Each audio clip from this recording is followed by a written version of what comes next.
Welcome to Self-Perfected. In the Facebook group. Hey, what up? Hi. What's going on? Happy New Year. It is the new year. This is the first podcast of the new year. And it is, what's today? The first. Today's the first. Today is the first of 2023, January. And Agenda 2023 is in full effect. Look how much change there is. Look what happened.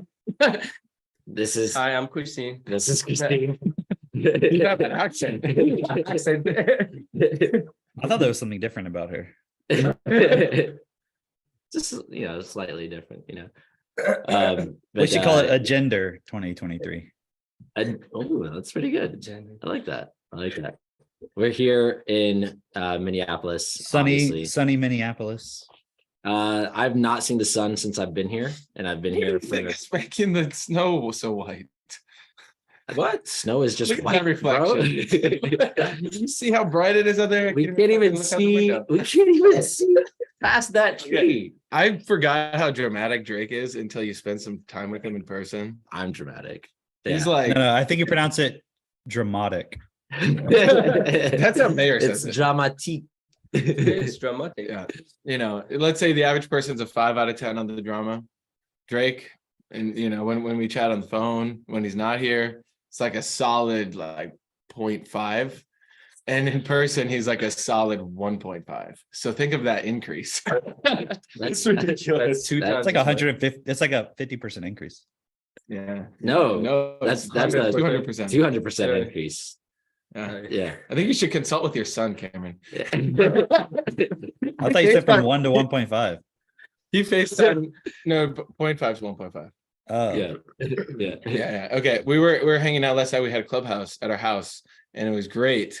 It's like this riveting party discussion, everything. And then halfway through, Drake shows me a text like, "Hey, Max wants to FaceTime." FaceTime. It was so cool. He's like, "Hey, Pedro." It's funny. Hey, Max was Aristotle. like, "Can I FaceTime with you and Mitch?" And I was like, "Well, we're at a party. The most we'll be able to do is 5 minutes." And he sends me this paragraph back of like, "Yeah, no, that's okay.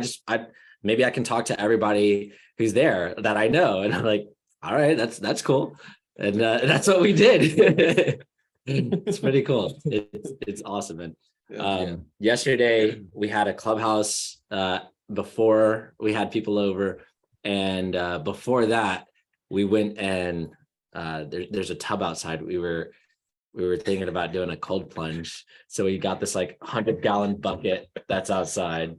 It's actually the bucket so Jess has constructed this utopia in our garden for our ducks and our chickens. And it's pretty cool in the summer, but in the winter it's just not being used.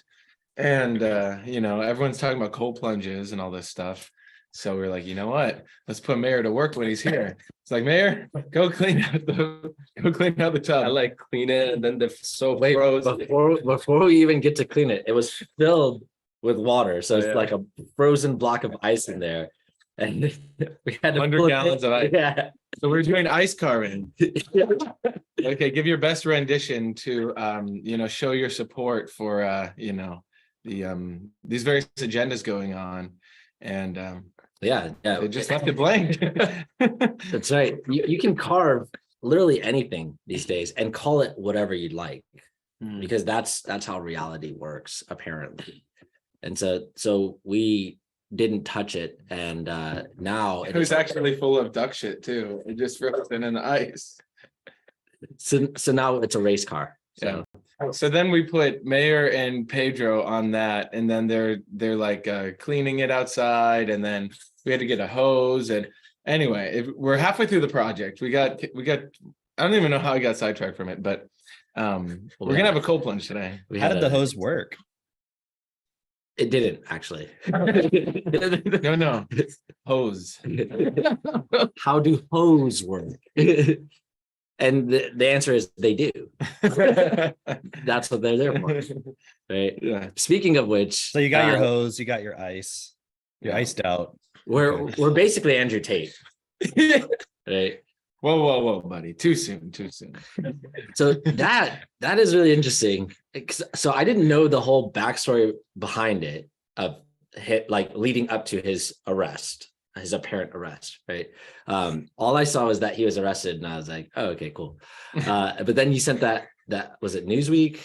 But you sent that article of basically him going back and forth with Greta Thunberg, and that just reeked of like, this seems so. That's what I said to Katie. Staged. That's what I said. I was like, something's weird about this, It's so fucking weird. It's like, yeah. like Greta Thunberg going back and forth with Andrew Tate, and then that leads to him getting arrested, and she's trolling him, and like, it's just like, what? This doesn't even make sense. Yeah. It's like Katie was saying, it's like the system is holding this guy up as apparently the paragon of masculinity and like toxic masculinity and all that. And then it's kind of like showing how he gets like, like swat down basically, literally, by the system. So it's kind of this interesting, whether there's like somebody pulling the strings, I don't have my mask on today, so I can't say who, but if there's somebody pulling the strings, or it's just, I always look at it as it's just the system itself. Think of it like an AI running it. You know what I mean? Like what would manipulate everybody in their minds to do the points that would make it the most impactful for putting people into like a victim consciousness, you know what I mean? Like a state of like fear, despair, depression, whatever, so. Do you really think AI can do that? Do you really think AI is that powerful, Cameron? Well, AI is not just a computer program. Please say more. Well, we are AI. Please say more. Did you know words when you were a baby? I did not. You weren't born. I've been talking with Aristotle. And he also does not know words. He has been giving me some clues, which has been cool. Clues. Oh, clues. Or it's cues. He's setting up a coup to take Drake there. off the podcast. That Aristotle wouldn't do that. That's so like him. He's very intense. And then he'll laugh in your face. Basically, that's how he's been operating. But you didn't know words when you were a baby, right? So, and you could say, well, it's natural. You learned it naturally, right? It just like whatever. But why don't you know Chinese? I know how to order at the Chinese restaurant really well. Right, but do you know how to order a pizza? I do. I'm not even ordering pizza after what happened to Andrew Tate. No, but what I'm saying is like you artificially were taught a specific language, so you are an artificial intelligence.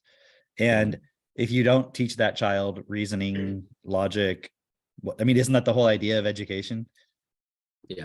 If intelligence was innate, then you wouldn't need education. Yeah. They say, well, some people are smarter than others, but that's like, you can have some computers are faster than others, but they're still programmed. Right. Regardless, right. There could be explanation for why one's faster than the other, but it's still totally artificial. If you look at it, we have DNA. That's so, it's like that point you said about Andrew Tate and Greta Thunberg. It seems very like shady. Like DNA seems so shady to me. Seriously. Wait, what do you mean by that? It's a computer code. That's pretty shady. That's not like, natural. It's like, I don't know, man. Like just electrons and atoms bumping around together became fucking computer code. Okay. Wait, that's a little. All right. The word that the millennials and the Gen Zers are using is sus. Okay, it's very sus. Sus. No sus. Cap. There you go. Wow. But we are. Look at that. Caps. Look at that natural ability. No cap. Okay. No cap. Fuck, I'm the boomer now.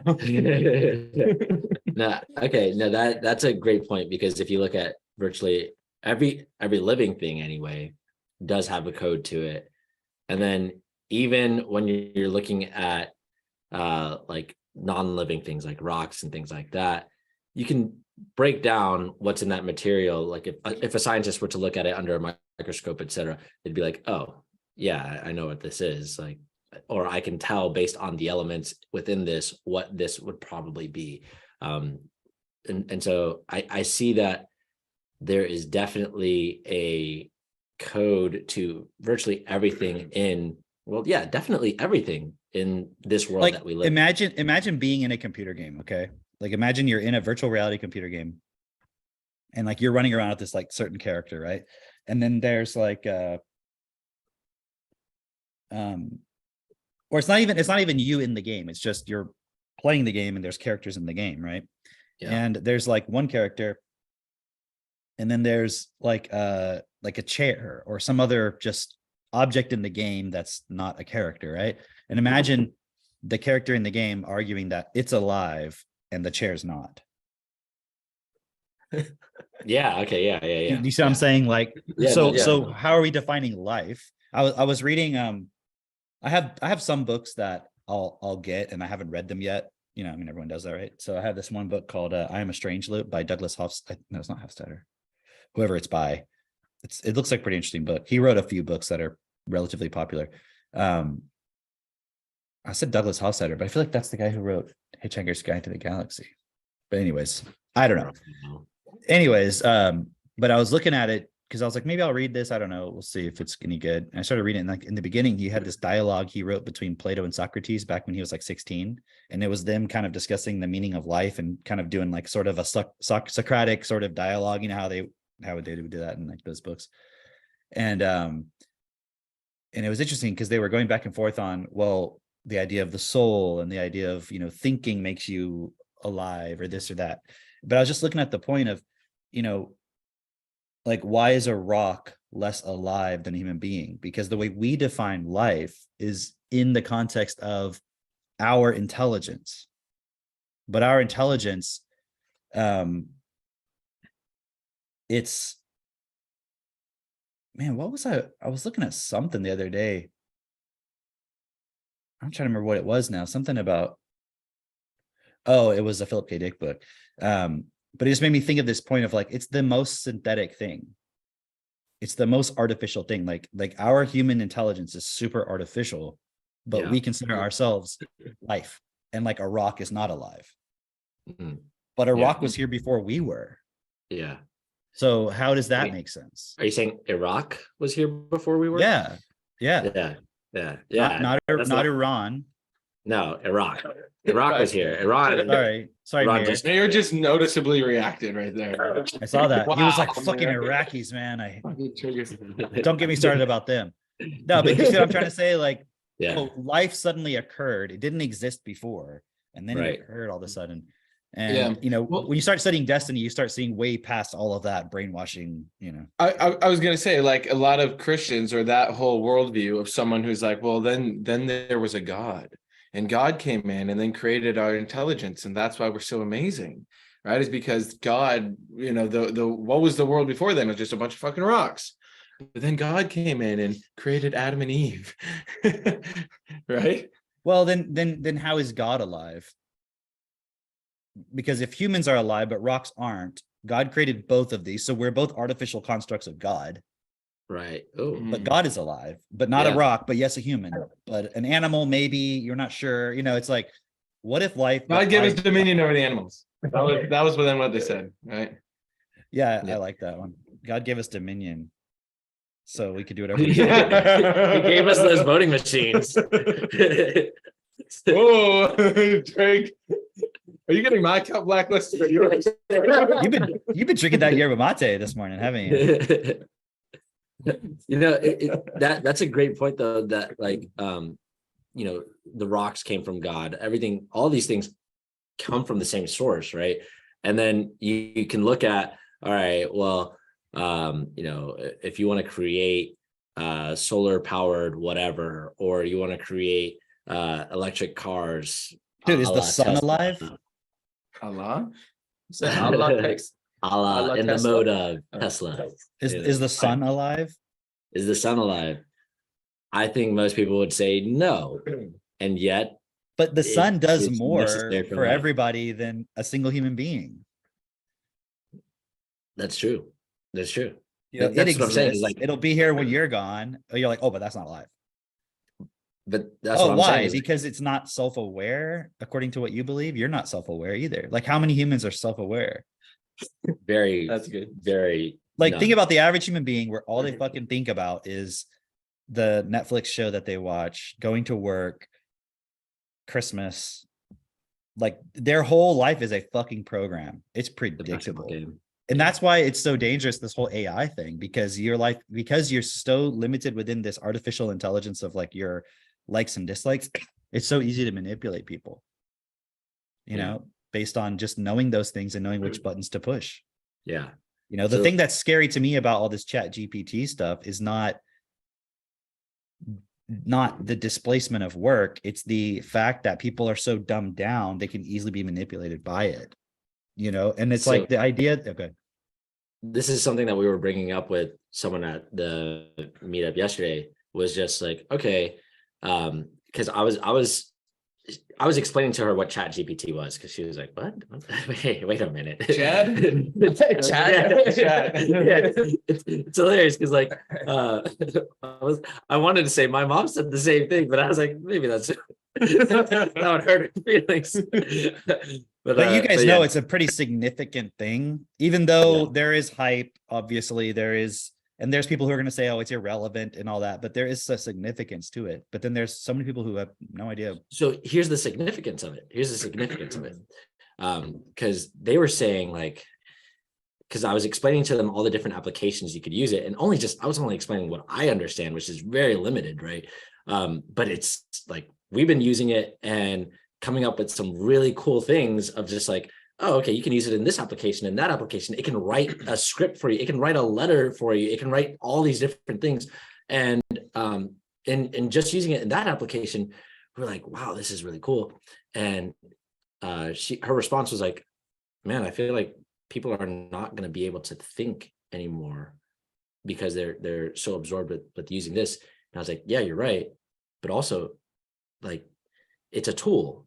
And it's the same way like when the internet came out. When the internet came out, people thought like, oh, wow, like we'll be able to do so much. We're going to advance so much as a society. We're not going to have to communicate in the same long lethargic ways. We can communicate instantly. This is going to free up so much free time for us and so much free space, all this stuff. And then look at where society has gone. Like you can arguably see, demonstrably see, or how does Cameron say it?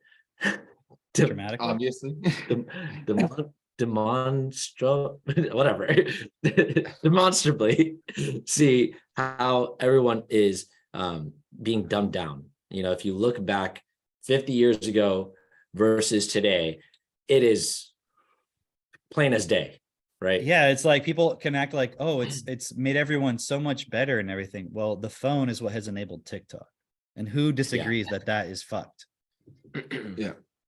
No, you can learn so much on TikTok. Oh my gosh, I learned how to sew. I may go viral, Cameron. I How to order Starbucks. And half those yeah, fucking like those little clips, which I don't use TikTok, but I see like sometimes on YouTube or somebody posts something, whatever.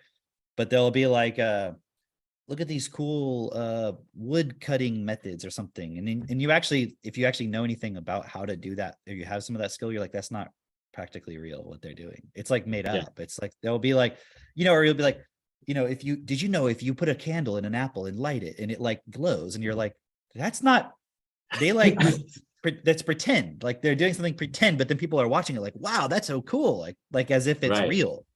Right. It's literally just lying for views, like and like in your mind you're like, that's possible. It's like watching a magic trick. It really is. Oh, you It's know like what? I saw this funny Sam Hyde video where he had made a TikTok account and he was showing it to and I was just making sure the internet wasn't slowing down. Oh, okay. He had made a fake TikTok, where he had made a TikTok account and he was showing it to like his buddy, whatever his name is, Nick or whatever. But he didn't know it was his TikTok account. And it was like this whole thing about, ridiculous TikToks or whatever. Right. And so they were going through and watching him. And then he puts one in there that he had done, but he didn't say that he had done it. And it was this person, it was one of those videos of like, wait till the end, wait till you see what happens. Right. And it's like a person, and there's a toilet, and they're squirting these different colored liquids into like the Oh yeah, bowl. yeah, yeah, Like yeah, you see yeah. that like I've over seen and that one. over and over and but it was like over and over and over and over for like minutes and minutes. Like wait till the end, wait till the end. And the Right. other guy starts to catch on. He's like, does something cool happen at the end? And it was like they were literally just making a brown mess in the toilet. But it was Yeah, like, yeah, yeah. but you're on the edge of your seat, like, wow, what is it going to create? Like you want to skip forward kind of thing. So Yeah. it's just like that kind of thing where it's like people just want to be entertained. It doesn't matter if it's real. How artificial is that? Like, would Right. real, actual living intelligence create that and focus on that all day? Right, right. And so like in the same way, like our we've got this amazing technology, this AI that's come in and everything, and you can use it and it could be really beneficial. But I was telling Mitch this, we've been having conversations with people where I'm asking them, hey, you see there's problems in the world, right? And they're like, yeah. I'm like, well, what do you think the solution for it is? And they're like, crypto. Like, no. And then they're like, well, have you seen this AI thing? I'm like, yeah, I've seen it. And they're like, well, do you know that like a portion of it is being used just to research how UBI could be implemented in the world? I'm like, okay. And they're like, that's the solution. And I'm like, no, it's not. Like, because what's behind that? It can be abused.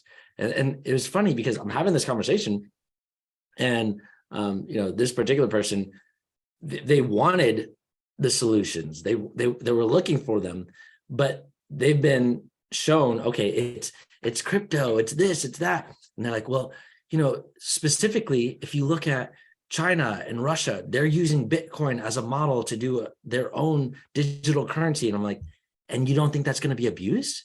And they're like, well, yeah, but I mean, like it's at least closer. Everything gets abused, right? I'm like, that's the root of the problem, isn't it?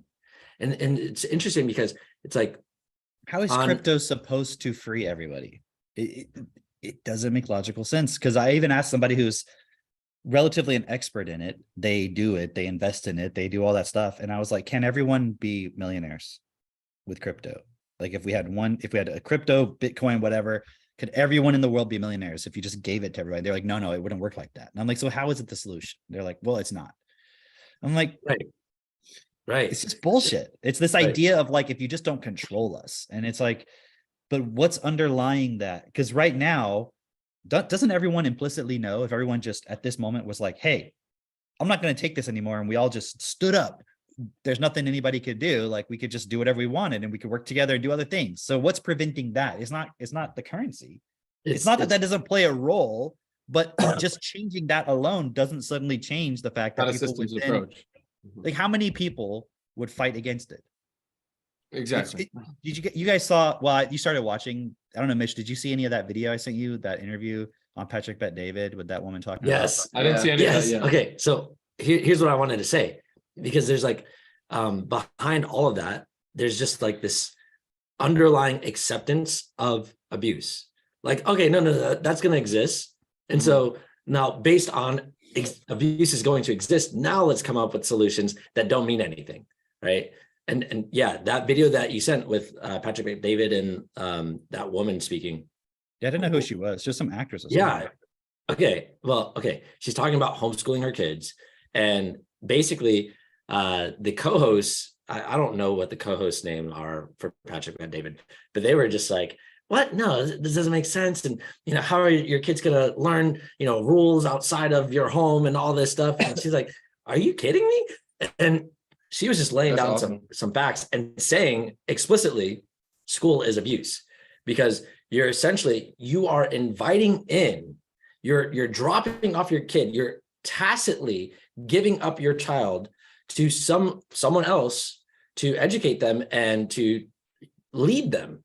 And then when they come home, it's like that is going to cause a rift and a separation within your family. If you don't invite that in, like, why is it that everyone believes it's so normal? Like, oh yeah, when your kids become teens, they're going to hate you and all this. Like, yeah, where are they getting this different perspective from? And that's not to say your child can't have a different perspective, but why would you invite in something that is completely against your principles, your values, your morals, like not morals and values, but that's irrelevant. But I'm just saying that for the average person who may listen to this and go, well, I think you shouldn't kill somebody. You shouldn't harm other people. And then here's the school telling you, you need to kill everybody who disagrees with you. Like your kid comes home, and obviously it's a extreme example, but I'm using that example because I think it's something that everyone can agree with. You wouldn't want to invite that into your home where your child's like, well, yeah, I think we should kill everyone that we disagree with. Like war is good. And, the problem that I saw though with, because I could see the different sides of the argument. Anybody who hasn't seen it, I'm trying to figure out where Sam Sorbo is her name. I wonder if she's married to the Hercules guy. Isn't his last name Sorbo? Oh, I wonder if that's what it is. So her name is Sam Sorbo. I think she's an actress, but I don't know that much. Maybe it's not totally unrelated to that guy. I don't know. okay. But she was pretty cool. And also they had that guy Destiny on. The wrong Destiny, not our Destiny. That's the guy with the blue hair? The blue hair guy, yeah. That's what I thought. Yeah. So it's Sam Sorbo and Destiny. And then you had the other guy who was part of PBDs, let's just call him that. His podcast, one of his like co-hosts guy or whatever, right? Yeah. And those two, him and Destiny, were like really arguing against her, saying you should educate your kids at home. Patrick Bet David was doing his usual sort of, I see both sides and there's some good to things. It depends on the person and all that. And his kids are in school. They go to like a Christian private school. So the problem I see with, and this is like when you get into this sort of, I think, for me as a parent, I want my kids to have certain, values that we believe in and so forth. So I'm not going to put them in public school. I'm going to put them in a private school that has the values we have. And it's like, number one, even if you put your kids in a private school, even if it's a Christian school, are they going to be immune from all the transgender stuff? Are they going to be immune from all the diversity shit? There's no fucking way. I guarantee you, even Patrick Bet David's, the school he's got his kids at some level it's in there and he's not aware of it. No, he is aware of it. He is aware of it because she says, didn't you just say you had to have a talk with your kids about LGBTQ stuff and you weren't prepared for it? And he was like, yeah. He wasn't explicitly saying it was from the school. I don't know, maybe. Clearly they're getting it, but I mean, aren't his kids probably on TikTok also? Don't they have peers? Yeah, so peers. I think he says he's not allowing his kids on TikTok. Well, maybe they're not on TikTok, but don't they think their friends have it? For sure. So he may see, but again, where do these kids get these other friends from? School, wherever. Right. So they're gonna be exposed to all that stuff. And it's not that you're gonna hide your kids from being exposed to stuff, but I've already explained all that stuff to our kids. Right. In a context they can understand, but to where they really, and so I explain it in a way where as they grow up, they're not going to be like, oh, my dad lied to me. They're not going to be like, oh, he misrepresented it. He, what I mean? Or he just put fear into me. It's like, oh, cool. I grew up gradually understanding more and more and more and really having and building a context for this. And it was really, so my point with that was, when you go into this game of like, if you want to protect your values in your family, you should not put your kids in public school. Because if you say school, they're thinking, or public school, you think, well, they can go to private school. We should do it at home. But they're still going to impose their values, their opinions. And it's not that I would want to control somebody, because you can't anyways, even if it seemed like a good idea.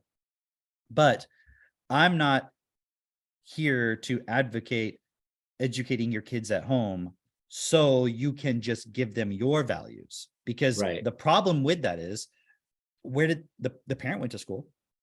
Yeah. The parent watched TV.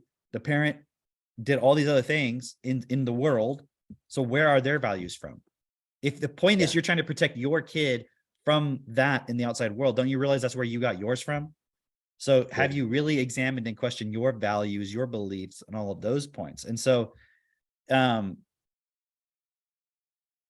that's the problem I would have with just saying, oh, you want to protect your kids from getting exposed and or really indoctrinated into values outside of your own. Because it's kind of like every parent's values themselves are totally unquestionable.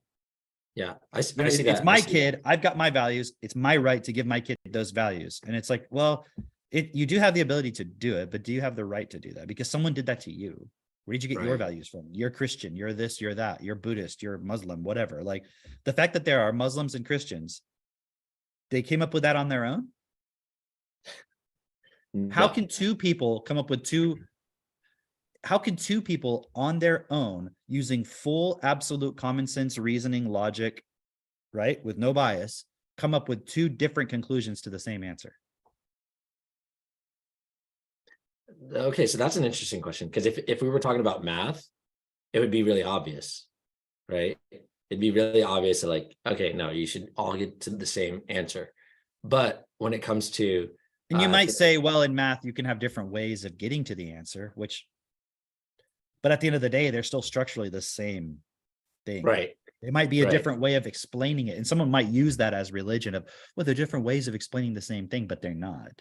They're not. Because aren't there also atheists? Yeah. So right there, you're defeated, because if you're comparing two religions, sure. But now imagine somebody, see, there's different proofs for the Pythagorean theorem, sure. But what about the person who comes in and says, well, I think the Pythagorean theorem's wrong and I can prove it? Well, so here's the thing, is that what people would say as an argument to that would be, yeah, but you're trying to impose your force on me, or what you believe in on me. Basically, I came to this conclusion and this is what I want to do, and you came to a different conclusion. And so how can two people look at the same thing and have a different answer? It's like, well, because this one person they're colored by their bias or whatever, and the other person is colored by their bias, which is a result of their artificial intelligence that they got versus the artificial intelligence that someone else got. It's basically like you've got two computers, right? And they're both trying to get to the same website, and one of them is going to get to the correct website, and the other one gets to a different website, or they both get to different websites because of the way that they input the information into their system. They're both logically sound, but they have different axioms. Yeah, exactly. And well, logically sound based on the axioms and based on like the rules and see, the problem is people want to say, you can have a different religion and people can have different beliefs about it and everything. But when you go to the ATM, there's only one PIN number that works for your account. When you put gas in your car, depending on the engine, there's only one type of fuel that's best for your car. Yeah. You can't put diesel in it if it's a other one, and I know there's different grades and all that stuff, but like we have a car that you're only supposed to put premium in, whereas my truck, you could put the regular stuff or whatever, and so what I'm saying is, how do you know I'm not a premium and you're not a truck? And so my religion has to be premium and yours has to be like the regular, Right. But then how do you know your child is that religion? Because my child came from premium. So premium begets premium. It doesn't make sense, though. Doesn't it? Yeah, no, you're because right. It's like the person doesn't want to be indoctrinated. The parent doesn't want to be indoctrinated, but they want to indoctrinate their child into their beliefs. Yeah. Which, putting a negative connotation on the word indoctrination is part of the problem, because you can't speak a language without being indoctrinated into it. Yeah. Like, how else are you going to learn the words? What if you're like, well, I think cars are called fleep-florps, and you're like, I mean, isn't that the criticism everybody has of like saying gender and this and that and all these other things? It's like, you can't just make up your own definitions of the words, because then we can't communicate. Right. Okay, well, then what's the definition of the word God? And as part of that definition, is it real or is it not real? Does it have an influence on our world or does it not? And are two people allowed to have two different views of that? Because if you have the view that it has an influence in our world, then doesn't that person have the right, if they're allowed to have that opinion, to then start influencing the world based on that? And wouldn't they have the right, if part of their belief is that it's their duty to get other people to believe it? Like, where do you draw the line and go, well, no, at this point, you're not allowed to do that? And this whole myth of separation of church and state. Yeah. Right. Which is a problem, actually, if you think about it, which doesn't mean I'm all for imposing a religion through government, but the concept of the government should be totally separate and divorced from your spiritual, religious, your conception of the ultimate understanding of the basis of reality. Let's just call it that. It should be divorced from how you govern and set up relationships that practically manage resources and people's lives in this world. Those should not, there should be separation between those. Okay, well then what guides your decision-making process for government, for economics, for politics, etc.? What guides that? Because there should be separation, right? So you should not bring your spiritual other points into that, right? Yeah. And even within Christianity, they're like, it's a Christian nation, but we have separation of church and state. That's just a way of saying, I don't know how to argue that it should be my religion, because my religion, I don't fully know for certain. There is a doubt.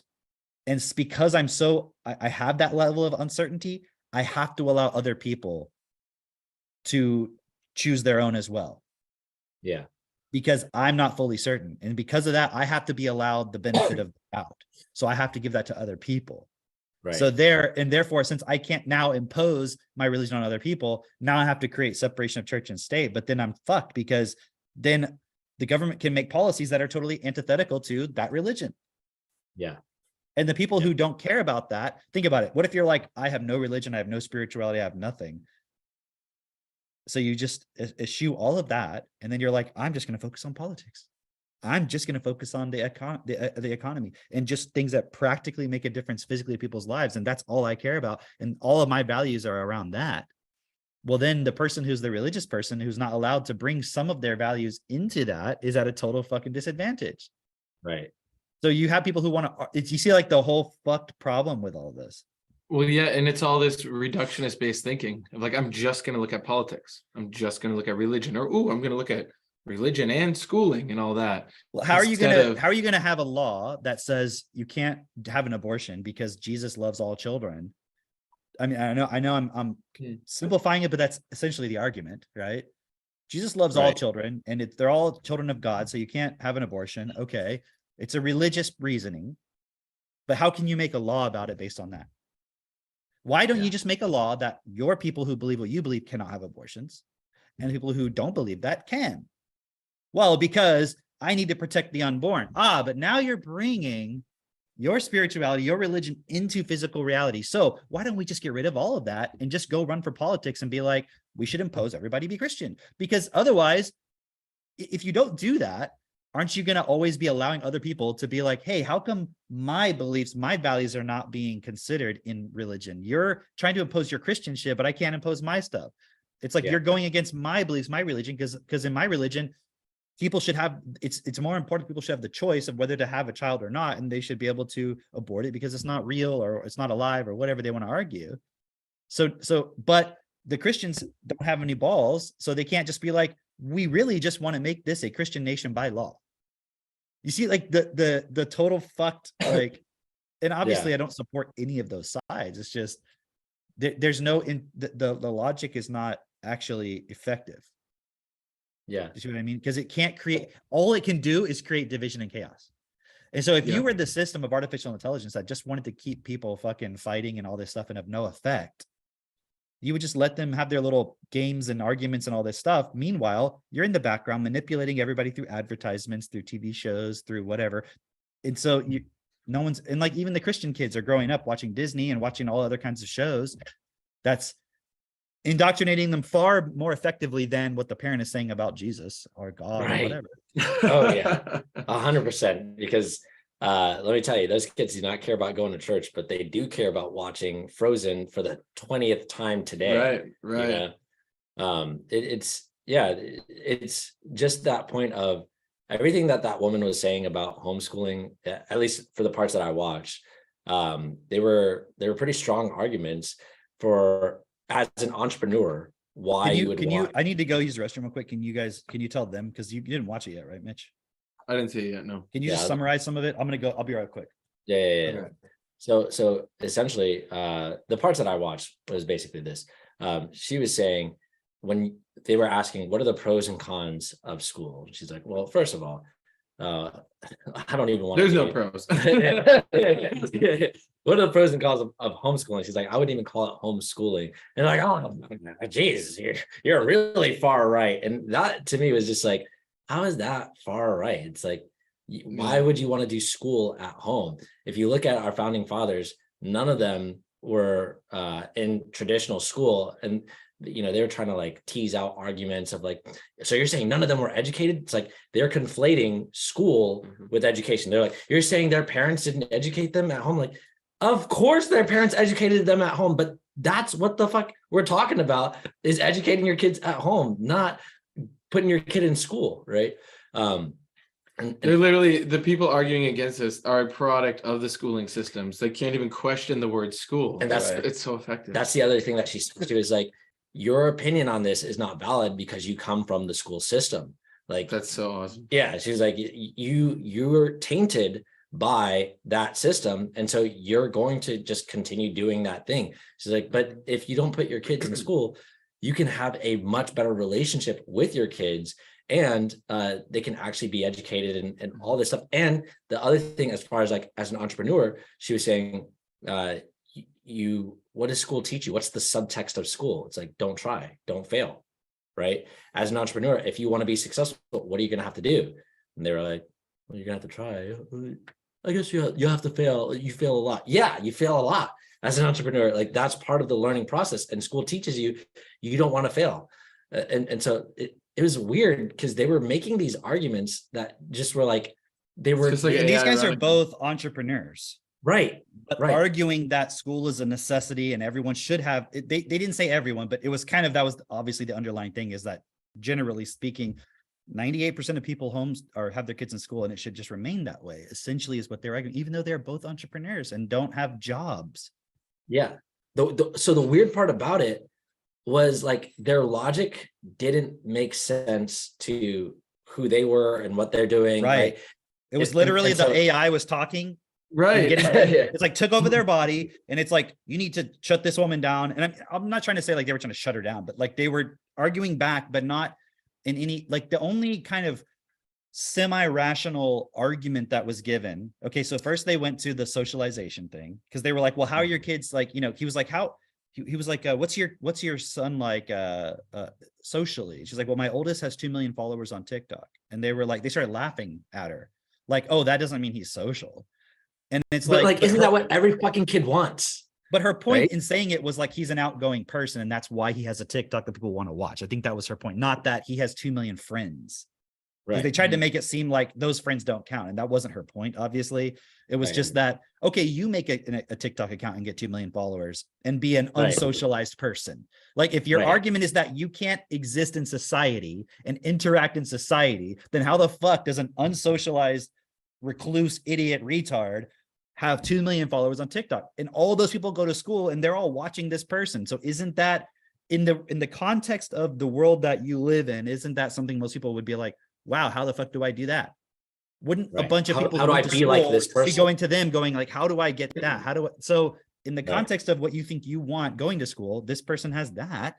And then she was talking about how he has friends in the real world and all this stuff. But my point was just that they went to the point of how, like, so one of their criticisms was, well, you're going to have to then, it's almost like they're like, well, but if you're a parent and you don't have your kids in school, you're going to have to figure out how to give them social interaction outside of school. It's like, yeah, you're going to have to fucking think a little bit. Wow. It's that point of like, they've just not just outsourced their child's education in the academic sense, they've outsourced their child's like social life, everything, like how they're going to like, how do learn they to play interact in sports? this world. She was like, how do they play sports? Wow. Yeah. And she was like, well, you can actually join leagues that play against the schools, for example. I mean, and you could say, oh, you depend on the schools, but that's only because they exist and everyone goes to them. If they didn't, right? But I played soccer growing up, and I didn't only play at school. In fact, I liked playing in the club leagues way more than I liked school. It was way more competitive, fun, it was a different environment that I personally like. So like growing up, a lot of kids played club outside of school. So I could have been in that if I hadn't been in school, if sports are important, right? And it's like, well, why don't you go play golf? Like, just go play golf. Like, aren't there like amateur leagues and stuff? Like it's like, you don't want to apply any thinking to yours. So imagine, what's interesting about the argument is not when people say, well, how are your kids going to be socialized? It's not a point of, I know they're not going to be, and I got you. It's like, I'm actually asking, it's like this sort of like cry for help, but you can't admit that you're crying for help. You know what I mean? It's like it's like but how are they going to be socialized? Like, help me understand how. Yeah. They don't Yeah. say it like that. They say it like, I got you. How are they going to be socialized? Haha. But it's like, hold on, you didn't apply even one like moment of thought to the solution. You just went like, well, how is that? That'd be like saying, if I didn't eat out, well, how am I going to eat then? You know, I know that's absurd because we already know the answer to it. Right. Mhm. But imagine to the person who only ever eats out and they don't know how to cook like at all. Like they really don't know how to cook. They have a fear of it, an anxiety about it. And there are people like this. And then you say to that person, hey, you really shouldn't eat out. It's unhealthy. Like, well, then how am I going to ever eat? I don't think they can't even listen to like, well, let me just, okay. Okay. I see what you're saying. It makes sense that this stuff is really bad for me, but I don't know how to solve the problem of what I'm going to eat. Then help me solve that. That's like the starting point is too much cognitive dissonance. So the person's like, well, how are your kids going to be social? It's like, you guys have met Max. Right. He's not, he's just at the age where he would be going to kindergarten now. Like he should be technically in kindergarten right now. Okay. Yeah. He was already social before he would have even gone to school. So what fucking so that argument is totally blown out of the water. You guys met Arya. You met even Seneca. She's 4. She just turned 4. Yeah. She's what parents don't realize is you already have your personality intact when you go to school. And let me ask you this. Let's just say for the people who are like, well, okay, because the guy goes, did you hear this part where he goes, like PBD's like side guy, right? His sidekick guy. He was like, you know, well, I went to school and he's like, my favorite thing about school was not the classes, obviously, and sitting in class, but the in between in the hallway, like, hey, bro, what's up? Like, hey, see you later kind of thing. Like that social interaction you get that you wouldn't get. He's like, your children are not going to get that if they're not in school. Right. Which I know, I'm looking at Mitch's face. It's like, that is the most retarded it's thing. So weak. It's so, you know what? It was funny watching it. Cause I'm like, if I were her, if I had been her in that situation, I would have looked at Patrick Bet-David and been like, this is the guy that's on your team. Yeah. Yeah. Like that's like, obviously she was really like composed and like not emotional about it, but I would have just been like, dude, like Patrick Bet-David, like you're a very successful person. Okay. And this is a person you have on your team, and listen to how they're arguing right now. They're totally emotional. They're not rational.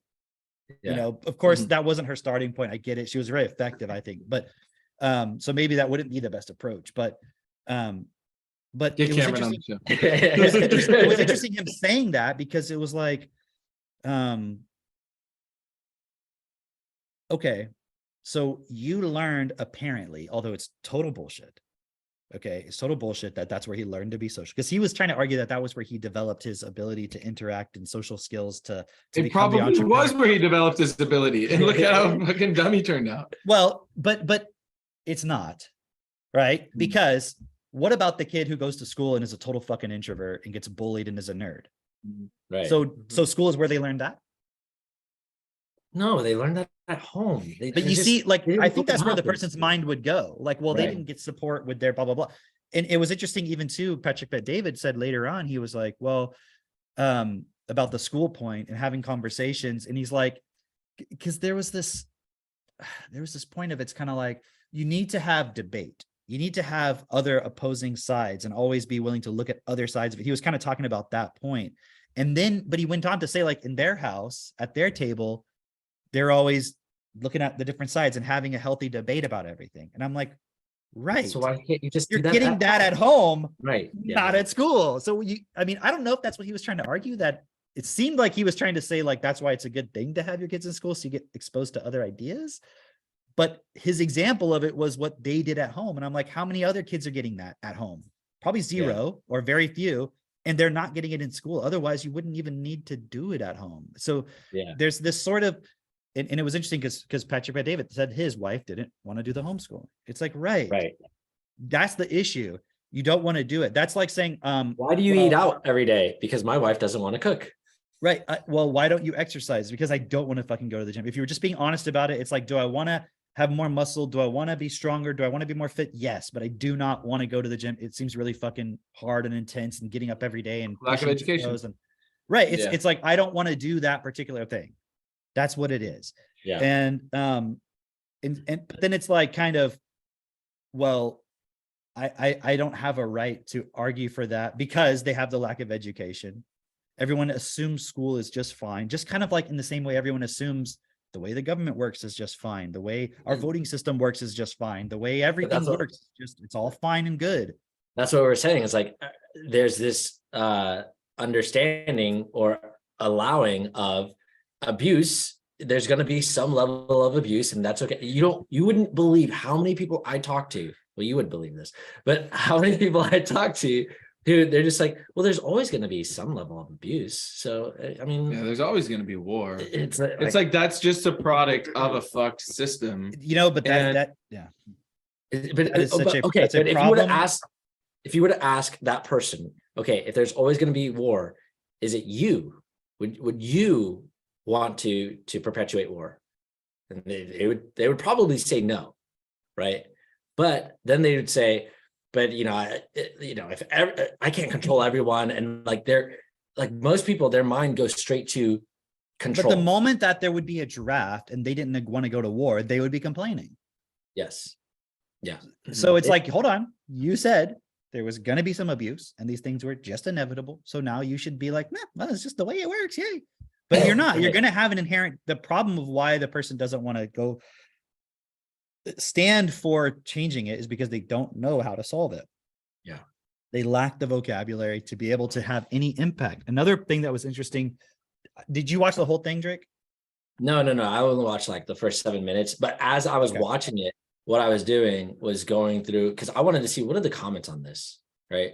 Okay. So I was going through and looking at the comments, and very interesting. All the comments that I saw were very supportive of this woman. Yeah. They were just like, yo, like, yeah, I've been trying to get this point across to people, kind of, yeah. Right. And they're like, because think about the people who would watch Patrick Bet David. Exactly. That's what's so fascinating is those people would definitely agree with her. Yeah. They don't even really know their own audience completely. No, it's really fascinating. And I don't know, like I was thinking of it like maybe he has those guys on there for the controversy of like, oh, it's going to tease this out a little bit better and get more views and all that sort of stuff. I don't know, because everything that she was saying, to a certain extent was very logical. It was a very sound argument that she was making. It wasn't emotional.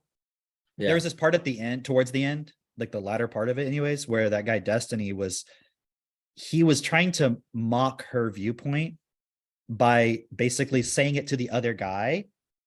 And she was like, and then the guy goes, are you trolling me right now? Or are you serious? And she goes, and he was like, oh no, I'm trolling you. Like, I totally disagree with this. And she goes, and because I even felt exactly what she did. She was like, well, you're making very good arguments. Yeah. He like straight up was just like very like in a dry way, not hinting that he was being sarcastic or anything, like saying points to the other guy but his starting point was mocking, but what he said made perfect fucking sense. And then he couldn't even see that. He was like, well, I totally disagree with it. And he makes this point at the end. He's like, because they were trying to get her to say, well, what are the cons of homeschooling? Yeah. Okay. And they were trying to bring up the cons, and she was disagreeing that they were cons. And I think I think the one flaw within what she was doing was that she could have just said, yeah, it's a drawback, but it's kind of like, it's like we've said sometimes, like, okay, I say it all the time. It's not easier to have your kids at home and educate them completely at home using TechnoTutor. It's not easier. Like that'd be like saying, is it easier to be super fucking overweight and like always be like wheezing and sick and have like medical problems and be on these medications? Or is it easier to eat healthy, control your diet, exercise? Which is easier? It's not easier. Mm-hmm. But I mean, they're both like, why would you want to do? Depends how you define easier too. Why would you? It's irrelevant whether it's easier. Yeah. Yeah. Is it easier to grow your own food, or is it easier to buy it at the store? It's definitely easier to buy it at the store. Is it? Well, you have to go to work all day anyways. Oh my! I mean, I'm not saying go grow all your own food. In some cases, it's actually more difficult. If you want a loaf of bread from the store, to grow your own wheat is more labor than what you can put into it. That should really make you think of like, how is all of my irrelevant labor, where I sit on my computer and I just type customer service chats or whatever the fuck people do, how is that labor translating into a loaf of bread? Right. Mm-hmm. It doesn't make sense. It doesn't add up. Something's not right here. People can't think through that. So, but they're like, well, but it's so much harder to do that. So I'm just going to go along with this. It's so much harder. So I'm going to sit in my desk all day and do my bullshit job, but then I'm going to put my kids in school. Okay. How does that translate them into becoming really effective in their life? Right. Right. Tell me one person who, because they went to school, was super effective in their life. It's normally the opposite. It is. Read the fucking biography of Albert Einstein. It's like they were like, whether you believe he was smart or you don't think he was smart, whatever. Like, just think about the story of it. He's like, they didn't even want to give him his degree and shit. Yeah. You know, like they didn't even want to pass him in his physics classes. He Well, was like also, the smartest guy ever in the world, apparently. It's like the point that people miss, because this is how we're all brought up, is like we want the easy thing now and not realize when you take the easy thing now, it becomes so much difficult in the future.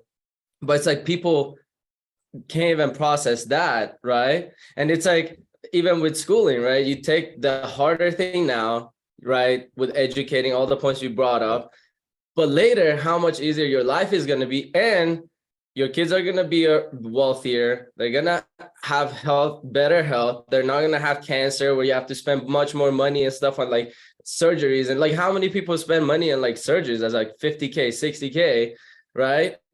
And that's because they took the easy route of, I don't want to deal with them now. They ask too much why. Let me just send them to school so they get they're gonna definitely have some surgeries if they go to school. Right. Nowadays. And it's like, and also it's like the parents that have this view of the social point that you were bringing up. It's like, first of all, they don't even know what's going on in schools nowadays, right? They don't even not know, even nowadays. Right now, Always, you know what I mean? Like we act like it's some, exactly. like when I was in school, I didn't fucking learn social stuff from school. Right. And it's like in Iran, imagine telling that to a kid in Iran of like, oh, you socialize at school. No, over there, even if you make a noise, like you get beat up, or like you say anything. Yeah, they, go like, to China. punch Go you. to China. Yeah. Because people can relate to that. They don't understand Iran, right? Go to Right. China and you say you're there Right. to socialize. Exactly. They'd karate chop you like Yeah. immediately. They're like, put your mask back on. So Yeah, that's such a key point. And as I've done this process of deprogramming myself and reprogramming myself with Technotutor and with the principles, I've really seen how when you do the best thing, because it's not even about the hard and the easy, because that's frankly Right. it's irrelevant. It's a but matter of that's how opinion. Yeah, and that's how like a system slave will look at it. Right. But let's just say doing the best thing now and always doing the best thing will have the best consequence, the best payoff. Right. And so it's like that's why Jess and I chose to do a home birth and had to get a very specific doula and a very specific midwife and have this thing and that thing and all that. But it's like, I'm just going to do it because it's the best thing. And that's what Jess and I agreed to. And now look at Aristotle. I mean, you see him and he's fucking stable. You've heard him cry maybe like twice rarely since he's been cry. here. Yeah. Yeah. And it's because that's just the decision that we've made. And that's what also us as entrepreneurs have created. So like Patrick by David and his little minion guy is like, they haven't even put an ounce of thought into, what would it actually look like if we did take him out of school and create a different type of socialization. And then it's like, then you'll end up with like Max, right? Where he's like, hey, can we FaceTime? I want to see who I know, who's at your house. Yeah. And it's like, that's the best version of socialization. But also it's like, I think they don't do that because it's like they already have a system, regardless of if it's effective or no. Right.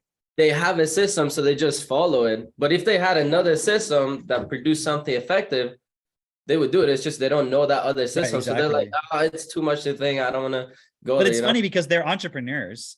Yeah. Right. So it's like you're willing to question the just go get a job mentality.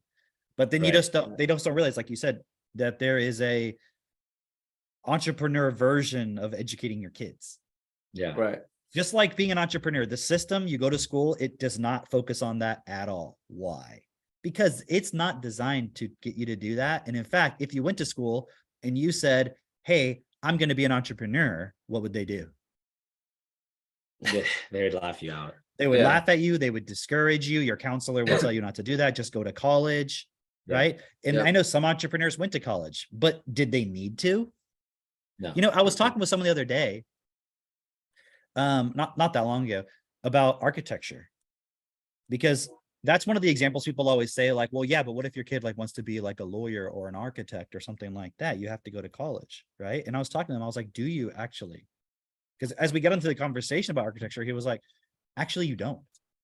You don't even have to be certified. You don't, like, you could just go work for an architectural firm and they could be like, sure, come on in. Like, we like your skills. We'll, like, you don't have to, there's no actual, like, even Frank Lloyd Wright didn't have an architectural degree or something, you know, like I didn't even know much about him at the time.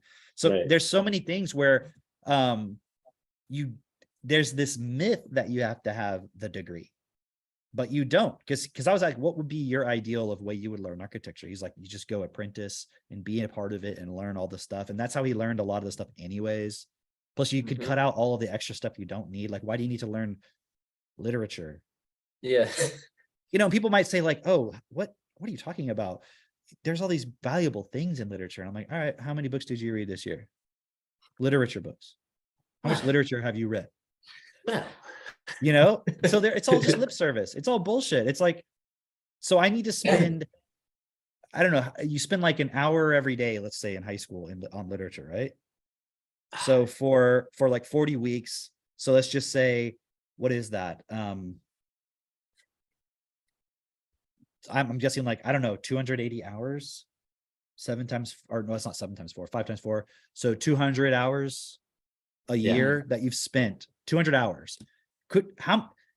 If you just took that 200 hours in that year and just read literature on your own, what would you fucking know? Like, how many books would you have read? But how many books did you read in high school in that? Am I doing the math right, Drake? 200 hours. Let's say you spend an hour every class when you're in high school. That makes sense what I'm saying, right? It's like 40 hours, right? Times 5. Typically you're in school 180 days. So 100. I was just thinking 40 weeks. Yeah. Okay. So 180 hours, let's just say, because you spend 1 hour a day on it or whatever. So there you go. And like, how many books did you read in that 180 hours? You did not read. I just read the Spark Notes because I was like, shit, this is way too much. I don't want to read this. I'm thinking in the last month, I probably read 25 books. Okay. Yeah. At least. Like, I mean, I'm just roughly ballparking. Like, so the fact that you can't in 180 hours read more than like what 5 or 6 books, and the kids don't even read them. Maybe like 3 kids in the class actually read the books. And now with this whole chat GPT thing. Oh my God, dude. Like, it would be so easy if you spent your time learning the coding advanced user interface side of it. Yeah. Like, even to a minor, and you don't even have to, because you could just go watch some guy who already figured it out, put a YouTube video of here's how you write an essay. Right. And I watched a video, like he mentioned this point about essays because he was like, what, it was like a writer talking about how the argument that it's going to kill certain things, you know, like jobs and so forth. And he was showing, he created an essay about whatever it was. I don't know, some book, you know, they read in high school. And he was like, this is like a B- level high school paper. And then he took it into one of the plagiarizer checking things that they use. It got 100% authentic. And you know what he did? Wow. Here's what he did. It wasn't an essay. He took a Wikipedia, like several paragraphs of Wikipedia about some famous person. He just chose at random. He put it in there and wrote, rephrase this. Wow. Rephrased it. He put it into, and it was basically the same link, same paragraphs, everything, but rephrased. He put it into a plagiarize checker. It said 100% no plagiarization. So even a teacher would not be able to fucking detect it. Wow. And you'd still be able to cite it because you could use the same sources. Oh my gosh, that is insane. I mean, it's like, I see that, right? But like to the extent with which, because dude, college essays are done. High school essays are done. Yes. There's going to be some kids who still do it on their own and everything because they don't know about it, maybe. But there's going to be a TikTok video that's going to be like, here's how you cheat in school, you know, with that weird over like computer voice that they do, you know? The computer voice. And it's going to show the teacher going, wow, this is a great paper. Totally not plagiarized. Good job. A+. And the kid's going to be like, you know, and literally they went on fucking chat GPT. It's done. School is over, man. School is done. Homework, you think Chat GPT can't fucking do your homework for you. I'm sure there's going to be somebody who figures out how to get it to do your fucking calculus homework. I mean, these things already exist anyways. And I don't know how much parents are aware of this. There's like apps, you just put it over the math equation and I don't know how it does it, but it like solves it and shows you the steps and everything. It's crazy. And I mean, they've had that for a while. Yeah, Right. exactly. So this idea that you can version one of send school- ChatGPT. Yeah, this is very. You know who's going to do well in school? The kids who know how to use the AI. Exactly. And they're not going to know a fucking thing about what they're not going to read the book. They're not going to do the homework. They're not going to think about it. No one was doing it. It just shows that the degrees are worthless. That's a really great point. Jess made a post. I think she made it a post, right? Where she asked the AI to write a 5-page paper on whatever, and it did it. And her post was just basically, school is dead, right? Which school has been dead for a while. But I think it was how Chat GPT is going to replace school or something, or make it irrelevant. yeah. And it was like explaining why. Yeah. And so Dude, I did one on give me 5 bullet points on why school is like a prison. And it was like bam, bam, bam, bam, bam, bam, bam. I'm like, so who can fucking argue? And it's very logical. Is it not necessarily very emotional? Is it emotionally persuasive? Then you literally you just can say make it. Yeah, you just say make it way more emotional. Yeah. Right. Make this a persuasive argument. Like Right. it'll do it. Right. It's definitely better than the average person. 100% better than the average person. I know because we work with these kids, right? Like you've tutored, I tutor, and I've seen, these kids are not capable of putting together sentences, really, like putting together a coherent argument. And so any kid who knows how to use the AI is going to do well, but also that means that everyone outside of that, or dude, what if you're the smart kid in school who's like, I will write everybody's papers in the whole class or whoever pays me, and they'll all be unique, and I'll do it in about 1 hour, and I'll be able to check them, check for similarities. You're making bank. Like You're making bank. That's the entrepreneur. Dude. Well, pretty much. Right. Also, if somebody doesn't know how to use the AI and somebody else does, then they can take advantage of those other kids who are like, well, how do I use the AI? I don't get it. I don't know. They're Googling, right? And it's fascinating. Like I was watching this whole Midsummer. Have y'all heard of that? I think that's what it's called. Midjourney. What is it? Midjourney. It's like the visual art version of Chat GPT, basically. We've talked about it before. I just don't think we called it by name, because there was like there's that other one. There's DALL-E. Yeah. But Midsummer is like, I've seen a lot of really interesting stuff out of that. And it's like, you don't have to be physically able to draw. If you know how to write the code, and when I say code, I don't mean like ones and zeros. I mean like, you know how to tell it what you want it to do.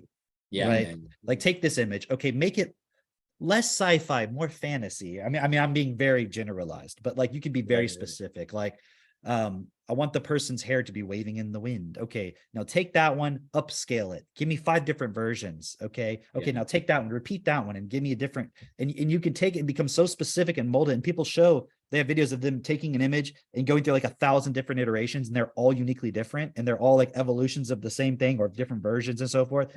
I watched this one guy. He wrote an entire, like, let's say like short story sort of science fiction story that was also illustrated. So it was like the whole story was created by the AI. It's not like you just say, tell me a story. It's like you're creating it by telling the AI what you want it to give you. Does that make sense? So it's like if you have something and then you're like, but maybe you're not sure at all. You're like, give me 5 ideas for sci-fi. And you're like, okay, let's take that one. Okay, expand on this. Okay, now add in some elements from, Sophocles's play about whatever, you know what I mean? And then, take this now, put in some elements of romance. Okay, now take this and make it cyberpunk, but now make it dystopian, and then do this. And like, but then you can also get very specific. Like in this paragraph, the style needs to be more this way. Or there was one thing the guy had where he took a simple, like couple of sentences and he put it in quotes and he goes, take my simple vocabulary and make it advanced English. And then it like, bam, like totally upgraded the fucking statements. Wow. You can have a person who's like foreign, say foreign, mean like they don't speak English, They could take their basic knowledge of English and then make it into something more advanced. Imagine them applying for a job and you're just fucking talking to them, filtering themselves through an AI. Yeah. Wow. Right. But my point is like this guy created this whole, it was like he had the images and they were like, you know, it was like a kind of like a slideshow of images, you know, telling the story with him like narrating it, and then he had the text underneath it, all that he had created through. And I mean, these pictures, I don't know how long it would take a person to draw one of those pictures. And it's literally the AI creating it out of thin air. Thin air meaning it's not like you're drawing the image, it's just creating it. Then also imagine now adding to that audio. Imagine when there's the one that becomes available that's like, okay, now do it in the style of Morgan Freeman. You know what I mean? And you've got whole movies that are totally, there's a person behind it, but there's no Morgan Freeman. There's no illustrator. There's no script writer. There's no fucking actor. There's no director. It's one person who knows how to give the cues to the AI. So you know those bands like Tame Impala, where it's just one guy plays all the instruments, and then he just hires people to go. You don't know. You think it's like a whole band until you find out. Oh, that's actually one dude. That's crazy, right?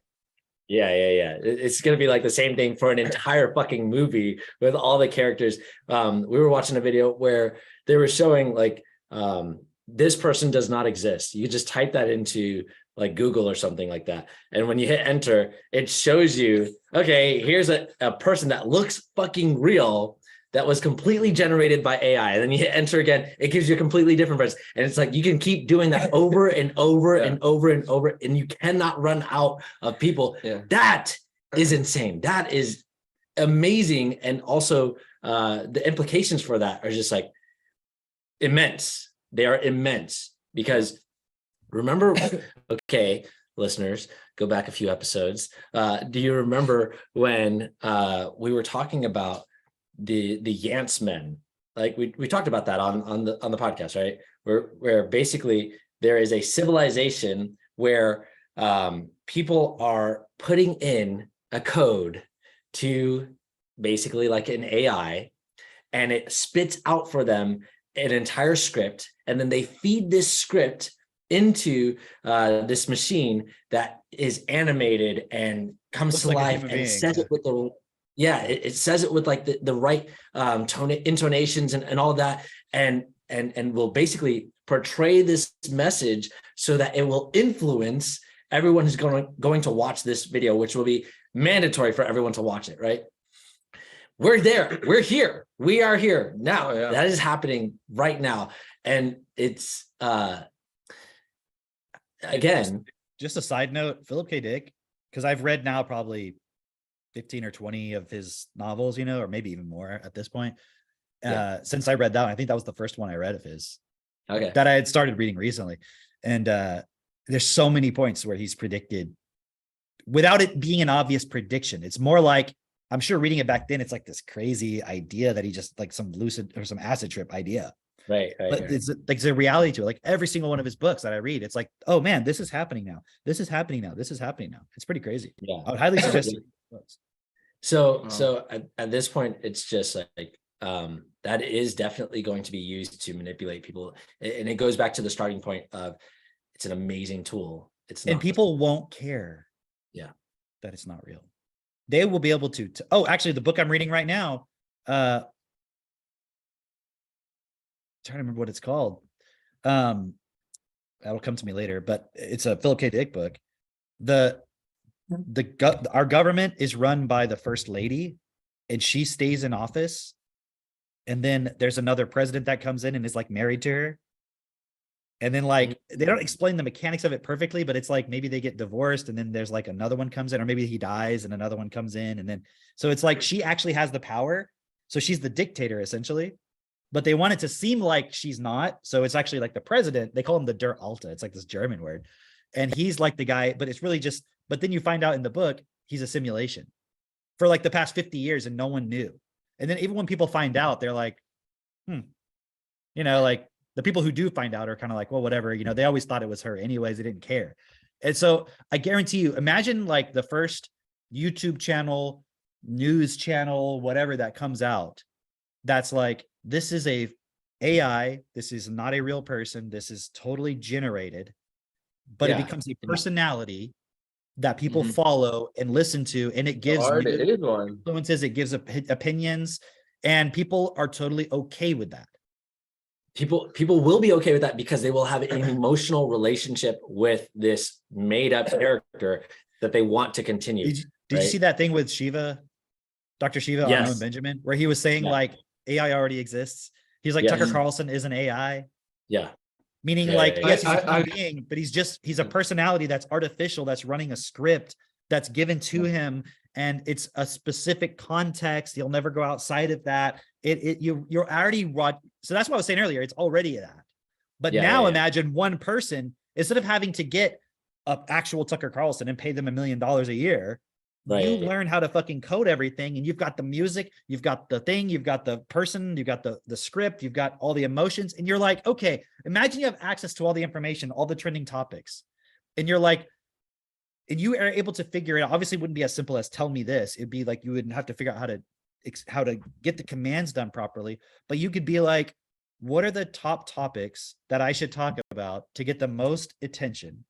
How should I, okay, take this topic now, now give me the most emotionally appealing way of talking about it. And then you have it give you scripts, iterating it until it's like the perfect fucking script that the AI is in real time. Like, okay, think of it like this.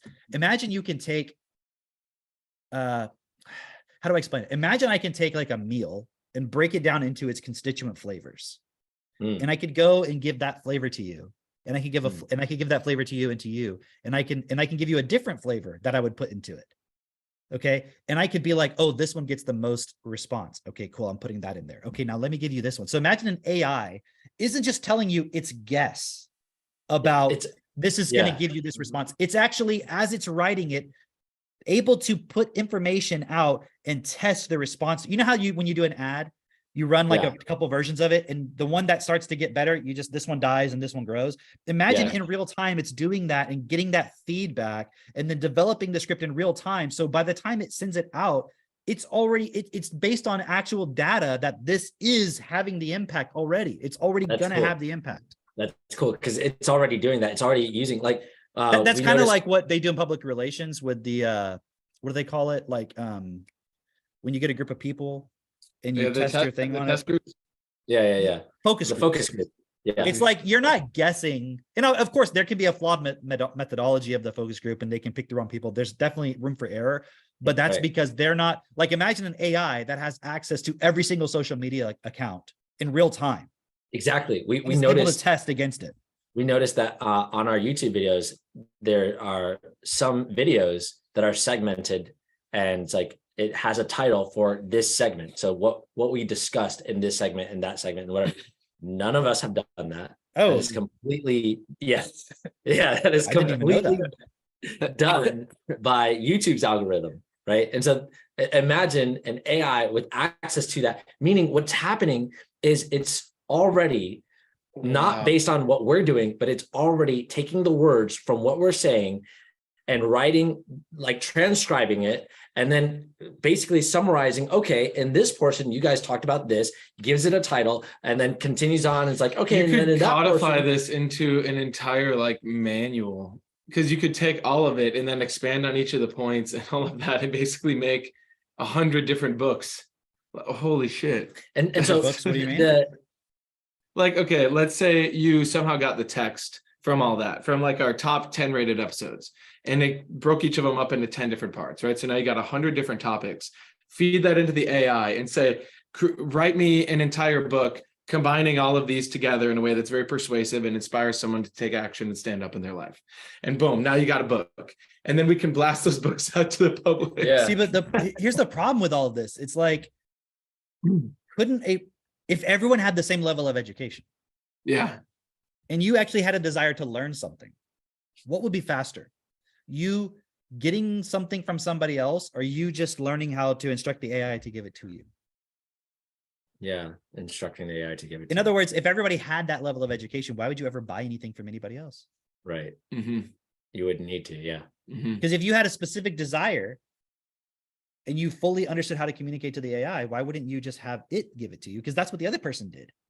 Yeah. Now you might say, but this person has that expertise. But see, again, that's unequal vocabulary. Also, Wow. we watched a video where they were describing, like, in the future you'll be able to put into the AI, make me $1 trillion business, and then it'll run all the ads for you and all that stuff, right? But that's not possible. Not What everyone's if gonna everybody did it? exactly. Doesn't make sense. Yeah. Basically, the point Like, it's not because I don't think it's possible. right. I'm just saying, how can our system withstand that?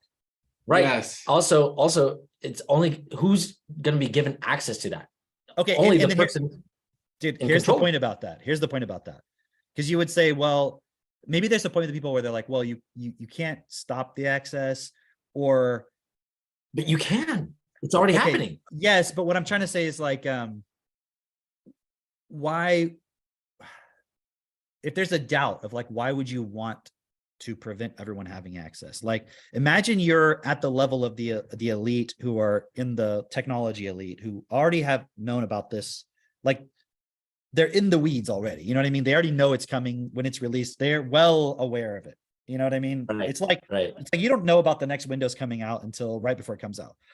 Right. Microsoft knew about it 5 years ago. They've already been working on it. You know what I mean? So imagine you're at that level of understanding with these things. Wouldn't you be like, we cannot let everybody have this because we will be out of business. Right. Yeah. Like, if Or everybody you let people have a little bit education, because the limiting factor that I see is if you give them the access to the AI, but they don't have the vocabulary of how to tweak the image, what are the possibilities of tweaking it? right. You see what I'm saying? Then that person's going to be more limited than the person who has a strong vocabulary of, like if I only know 3 different styles of art, I can't make it look like Picasso if I never heard of Picasso. You see, right. You only know Van Gogh. New? I'm not arguing about is it new or novel, but if I'm going to be competitive in this environment, I have to know all the different styles of art, at least in my brain, even if I can't produce them. So actually being a connoisseur of art and then having the vocabulary will make you a better artist than any artist who's limited to time and space. Like, you could create that same painting in like 20 seconds that it would take the guy. Because it comes back to the words. It comes back to words you feed the AI. Hence, that's what I'm saying. Big, but you have to have the vocabulary of how it can be adjusted. So then the question would be, if you don't have techno-tutor, you're so fucked. Now, hear me out. Don't you think that the elite have known this was coming for a long time? Yeah. Or even if you don't want to call it the elite, the system knew. Yeah. Or DARPA or the fucking Pentagon. But I mean, the system, like, as a machine, as a consciousness in itself, as an awareness in itself. So why was the education system implanted so far back? You see what I mean? To bring everyone to the state of being retarded now. Yeah. Because the elite, if their starting point or anybody's starting point had been to actually empower everybody, so that when we got to this point, we could have a truly fucking amazing society. Because I think all these tools are super cool. Yeah. Like if you wanted to write a children's book that was actually engaging and interesting, and let's say you wanted to put real principles in it, you could do that. Now, you can't expect the AI to understand the principles. Right. Because I've tested it a little bit just to kind of see, like, what will it give me back? And it's still got climate change and social justice, and so I'm like, there's a bias even to the AI. You cannot take the AI. Now, it'd be interesting, how do you get an unbiased version of it? Somebody will figure that out, I'm sure, because I'm sure that whoever's running it has put some bias into it on purpose. They even openly say it without saying it, because they're like, there's certain topics that, they're not going to let you be like, write me a persuasive essay on how I can take the best of Mao Zedong, Stalin, and Hitler and take over the world in like 1 year. Like, they're not going to let you type that in and get an actual valid response, even if there is. I don't know if there is, but there probably isn't. But even if there was, they're not going to let you have that. I mean, they would be burned at the stake immediately. So clearly they have to limit it. But now, and what biases are they going to use to limit it? Because what if you said, let me find a way to create equality in this world, right? And solve the problem of transgender mental illness. It's like, whoop, no, that bias is not valid. It's an actual thing. And it's like, how does the fucking AI know that? It can't know that. It can only know based on the inputs it's been given. Right. It's no different than the child. If your child tells you Yeah. they're transgender, you allowed those inputs. You did, and you didn't understand the outputs to be able to support effectively with context. What were you going to say? Yeah. So apparently there is a way around those parameters. We're not going to talk about it on this because You got to come on the subtracted hang up. yeah, yeah. Or come to the event. But there is a way around some of those parameters. But also, as soon as they find out about how to, oh, people are using this to get around those parameters, then they, block it up again. Yeah, it's like I wonder to what extent, and what we're seeing with this chat GPT is just the first of many types of things like that. It's not even the first. I know it's not the first. I'm just saying it's the first one that a large number of people are going to become aware of. I mean, how many people, like you were talking about, your mom didn't know about it. Somebody else you were talking to didn't know about it. She was like, Chad who? A lot of people are not aware of Midjourney. They're not aware of, they're aware of an NFT now. Why? Because the system wanted them to be aware of it. They're aware of crypto. Why? Because the system wanted them to be aware of it. Right. So the fucking AI already controls. How can anyone sit here and argue whether AI is controlling our reality or not at the moment? Does it control what you see on social media? Doesn't AI control that? 100%. It controls what chapter topics are listed in our videos that we didn't even put in there. Right. It's all AI.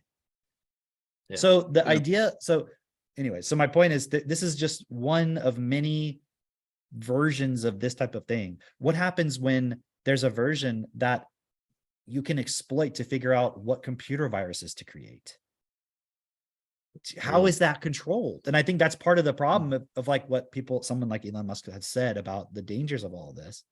Yeah, and that's why Klaus Schwab, even a year and a half, 2 years ago, was putting stuff out about cybersecurity, and that being one of the next pandemics, is cyber pandemic, where he's literally, you can see a image of him or a video of him talking about how he's saying we'll need a vaccine of sorts for a computer to prove that it's safe to be on the internet, because there's all this risk for our banking system and all this stuff. And so it's another mechanism for control. How much would that risk be reduced if everybody had the basics of living? Yeah. So would you really? I mean, yes, are there going to be still insane people, and we can find those people and lock them up and sterilize them? Fine, but I'm not talking about the psychopaths. I'm talking about the average person who is doing what they're doing just to survive. Mm-hmm. Yeah, it's interesting because there's this idea that was presented by Klaus, right? And then it's like, and now here's the tool for everyone to go and make this a necessity. Go, exactly what you're saying, right? And so it's to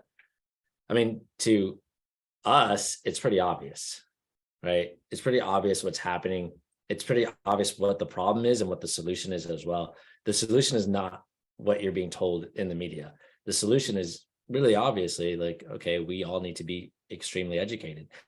If your solution entails anything outside of being educated and taking action, then it's not a real solution. It's just bullshit. It's just entertainment. It's something that somebody's told you in order to pacify you or to get you to not actually do the right things, do the best thing, really. But let's clarify, because even when you say taking action, it's kind of like that thing of when you want to educate your kids with your own values, it's like, no, we don't give a fuck about your own values. We care about only the principles that are best for us. When we talk about you need to your education has to have action behind it.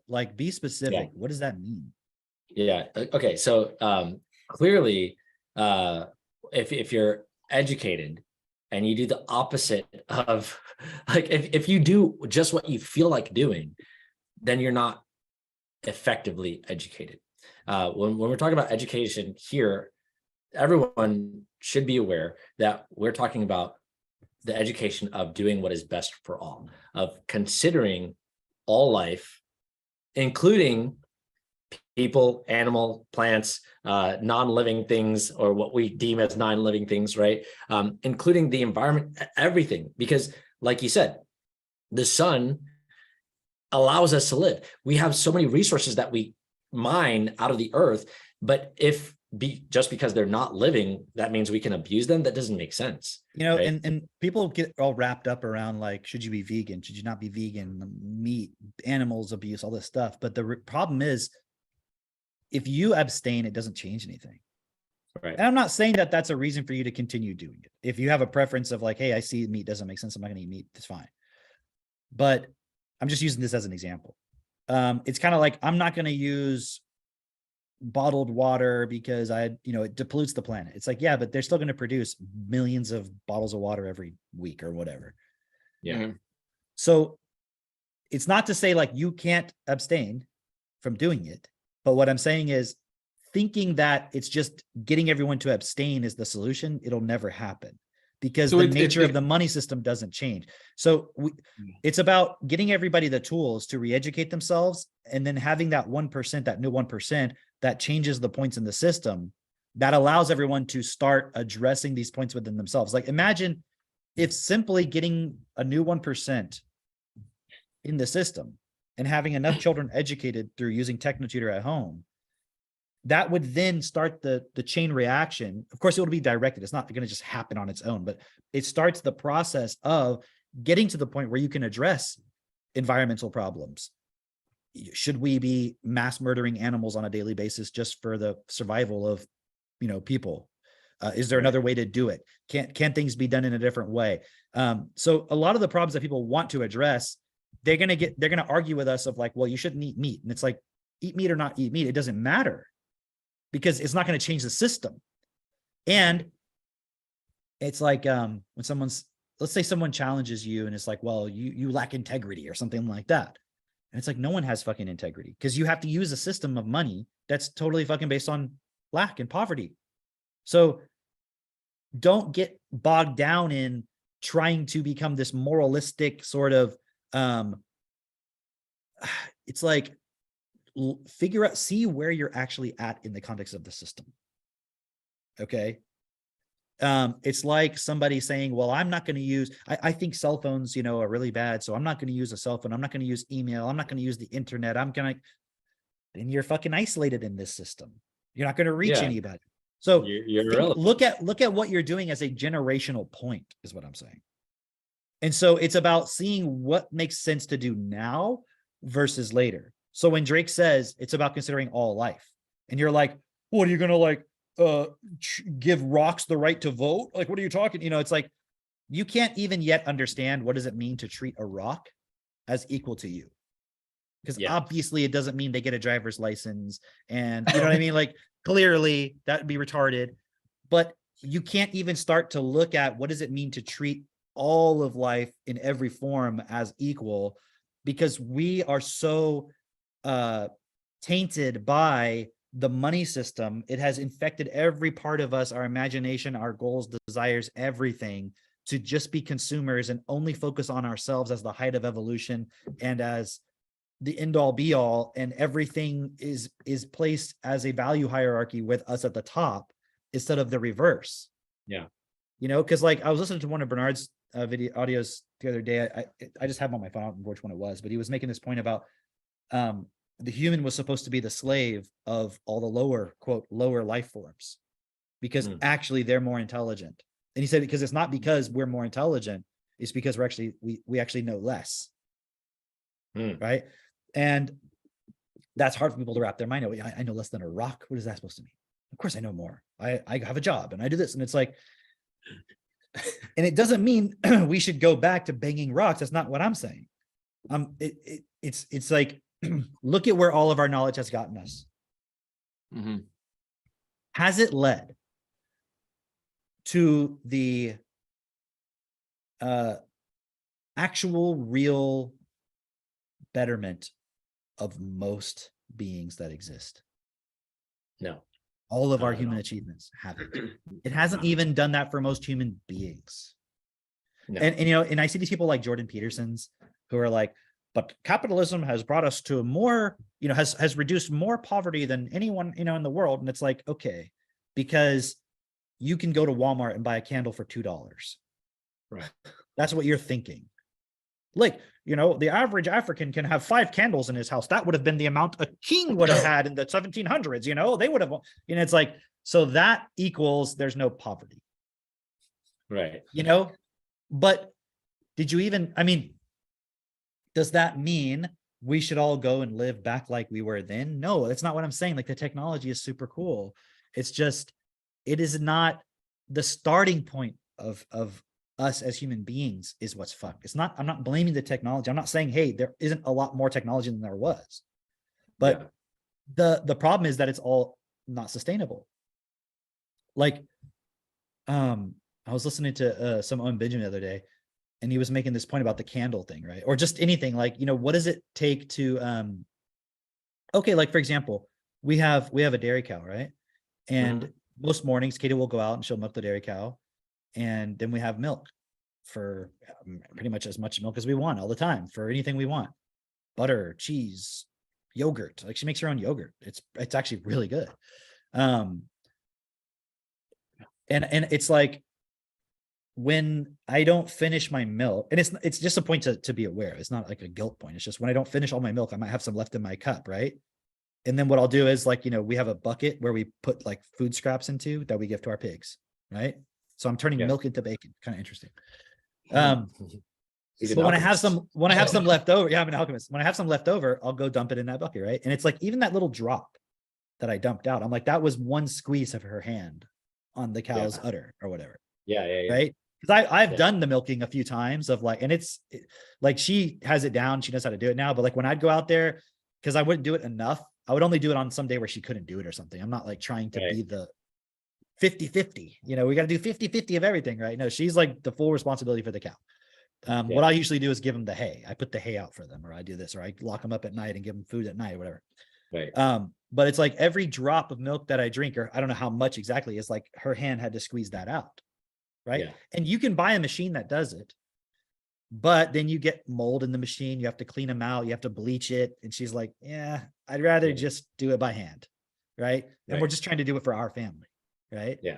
And she got like 2 gallons the other day.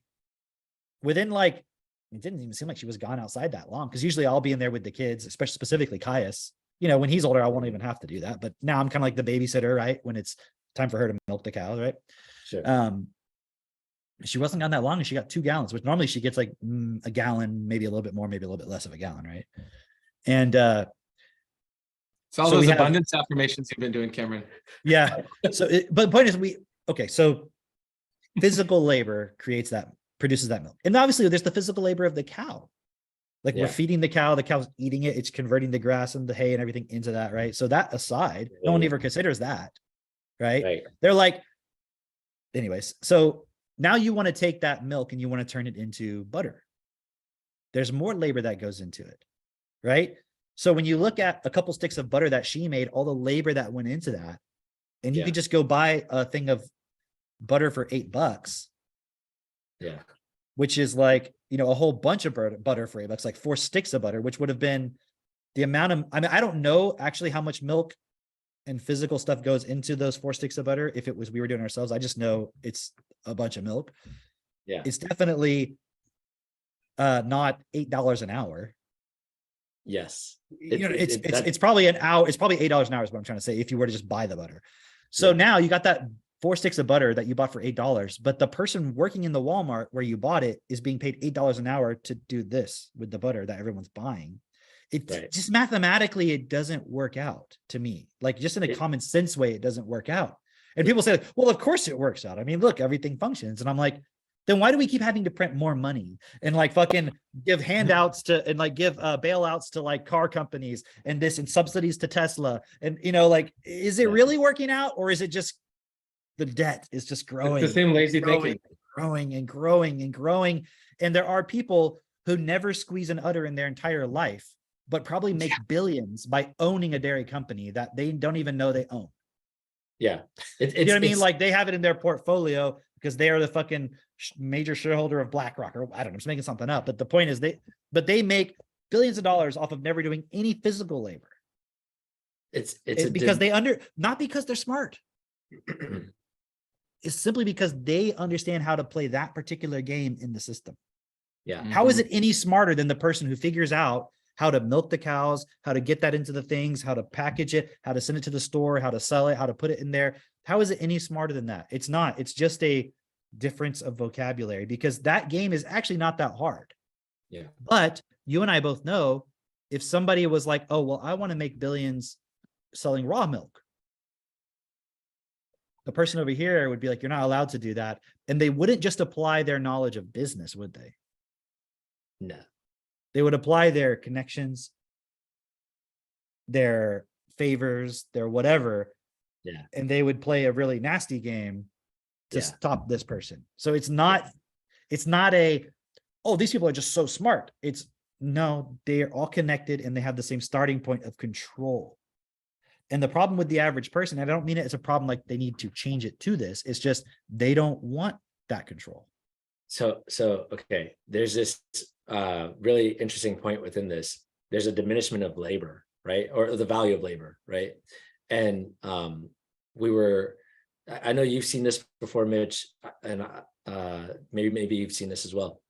But there's a guy who talks about when you've got a company and you want to expand, you want to grow, all this stuff. The thing that companies look at as far as what you want to produce and sell, you want to produce something that has the smallest amount of capital that you need to create that production, that product, whatever it is, right? And so the more that you can reduce that, the larger your margins are. Because if you're producing something for even, I don't know, let's say it costs you $2 to produce something, and you sell it for 100. Well, what if you're producing something for a penny, right? And you sell it for $10? You're going to have way better margins on the penny to $10 than you are for the $2 to 100, right? And so it's like what the system or elite, however you want to call it, is pushing towards is everything requires some sort of labor in order to create it. And so let's diminish the amount that we're spending on labor as much as possible. And we've got AI now, we've got this, we've got automation and things that will take the place of spending, $10 an hour, $8 an hour, whatever it is on a person. And then people are pushing for, we need to be paid $15 an hour. That's the solution, right? And it's like, yeah, okay, you'll get paid $15 an hour up until the point where they have the technology to completely replace your ass, because it is way more it's going to increase their margins way more to have a robot doing it, where they don't have to pay them $50. It's like they're doing the weighing and they're going, no, you fuck off, right? And then the thing about it is, no one is considering, well, very few people are considering that, all right, all these people are going to be out of work. They're not going to have any skills, any sort of vocabulary at all. And there's going to be these corporations who are just like, okay, well, we've basically got labor for as close to free as we can get it, right? And we're going to make as much money as we possibly can. And what's that going to be fueled by? Because nobody's going to be, well, the vast majority of people are not going to be working, right? And so it's just to kind of simplify the point that you're making, there's this lack of education of what money even is and what it represents within everything that we buy and we produce and all of that.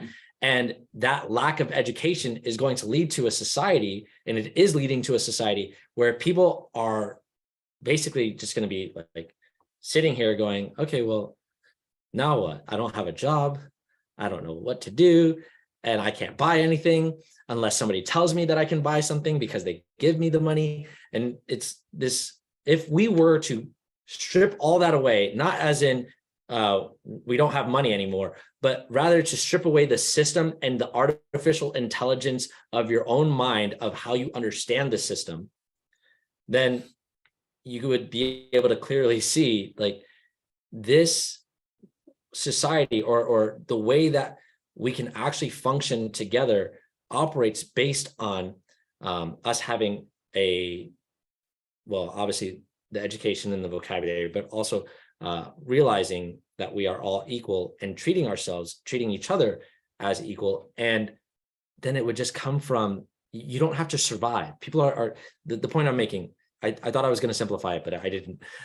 The point I'm making. Let me ask ChatGPT real quick. How can I simplify? Right. But the point is that everyone's fighting for survival within the context of the current system, the way that it is, and getting money.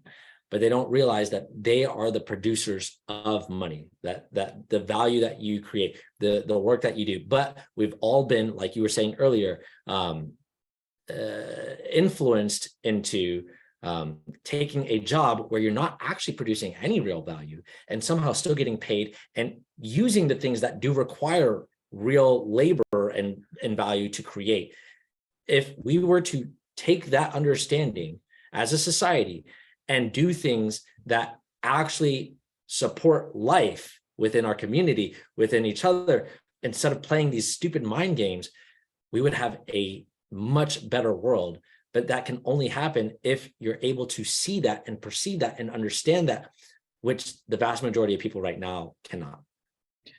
The mind game point is interesting because it's like, imagine you can just talk to an AI and tell it, build me a website, and it makes this really cool website and it sells a product or whatever. Like, when everyone can do that, what is the value at that point of having a website?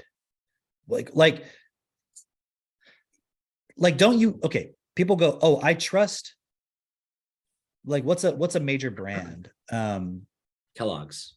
ExxonMobil. Nike. Or like Nike, for example. Yeah, Nike. Like, their marketing is so cool and it's like real slick, and like, you go to their website and it's so awesome. But it's like, imagine now anyone can do that. And anyone can do it. And like what is the value? And see, that to me has been the value of it all along. No value. Mm-hmm. So what happens when you are saying, I want to buy Nike because of superficial, artificial status that they represent and that they create through imagery? And then now everyone can create that. Yeah. Like, when everyone can create a brand that looks as badass as Nike. And like imagine you go to a website and it's like some other brand and it's like a logo you've never seen before, but it hits all the right points. And it's like, And for then now sketch anybody, Yeah. like 5 million people can do it. Yeah. Who's going to be the hungriest to do it? Yeah, because also think about it, like you talk about, like, let's say who don't have the vocabulary on how to use the AI to, let's say, create something cool. But what if someone has the vocabulary, they create it, now you're looking at it, and then you tell the AI whatever you see, and you're like, all right, make me more stuff like this. So now you just have unlimited access, and it's like someone else created it for you. Like, if you like a certain shoes or painting, you could just tell the AI, okay, like, you're looking at the image here. All right, give me an image that has this hair, that has this amount of lighting. Now give me 10 more. And now you could go print those, put it in different parts of your house instead of paying $1 million for a painting, And think about it. Now, let me ask you, what's the value of the painting? What's the value of the shoes? What's the value of the book that you're reading, or the story, or the ad, or the email, or the website? Like, everyone is looking at it, but everyone's looking at it from the context purely of, can I make money? Yeah. How Right. can I use this to make money? They're not looking at it from the perspective, how can I use this to actually enhance life? Right. And maybe there will be the few who do, but the vast majority of people who are on the starvation level are not going to look at it like that, because those people would have already been doing art or whatever from that perspective of, they just want to increase art anyways. That never stopped those people anyways. So really, what this is creating is an opportunity for, like, what I see is the concept of brands and images and everything. It's like, the people believe that what gives things value in our world currently is like scarcity. That's like a big part of it, right? And it being sort of like there's only one Nike, and yes, there's an Adidas, but it's different. And there's what else is there? Like Louis Vuitton. Yeah, but I'm thinking like along those same lines. There's Nike, Puma. there's Adidas, Puma. Champion. I'm just like a few like different brands that are kind of like in that sports apparel or whatever. I don't know. but there can't be a million. But what if there were a million that were all equally the same? Like you took Nike and replicated it a million times. What value does Nike have anymore? None. You know, and like,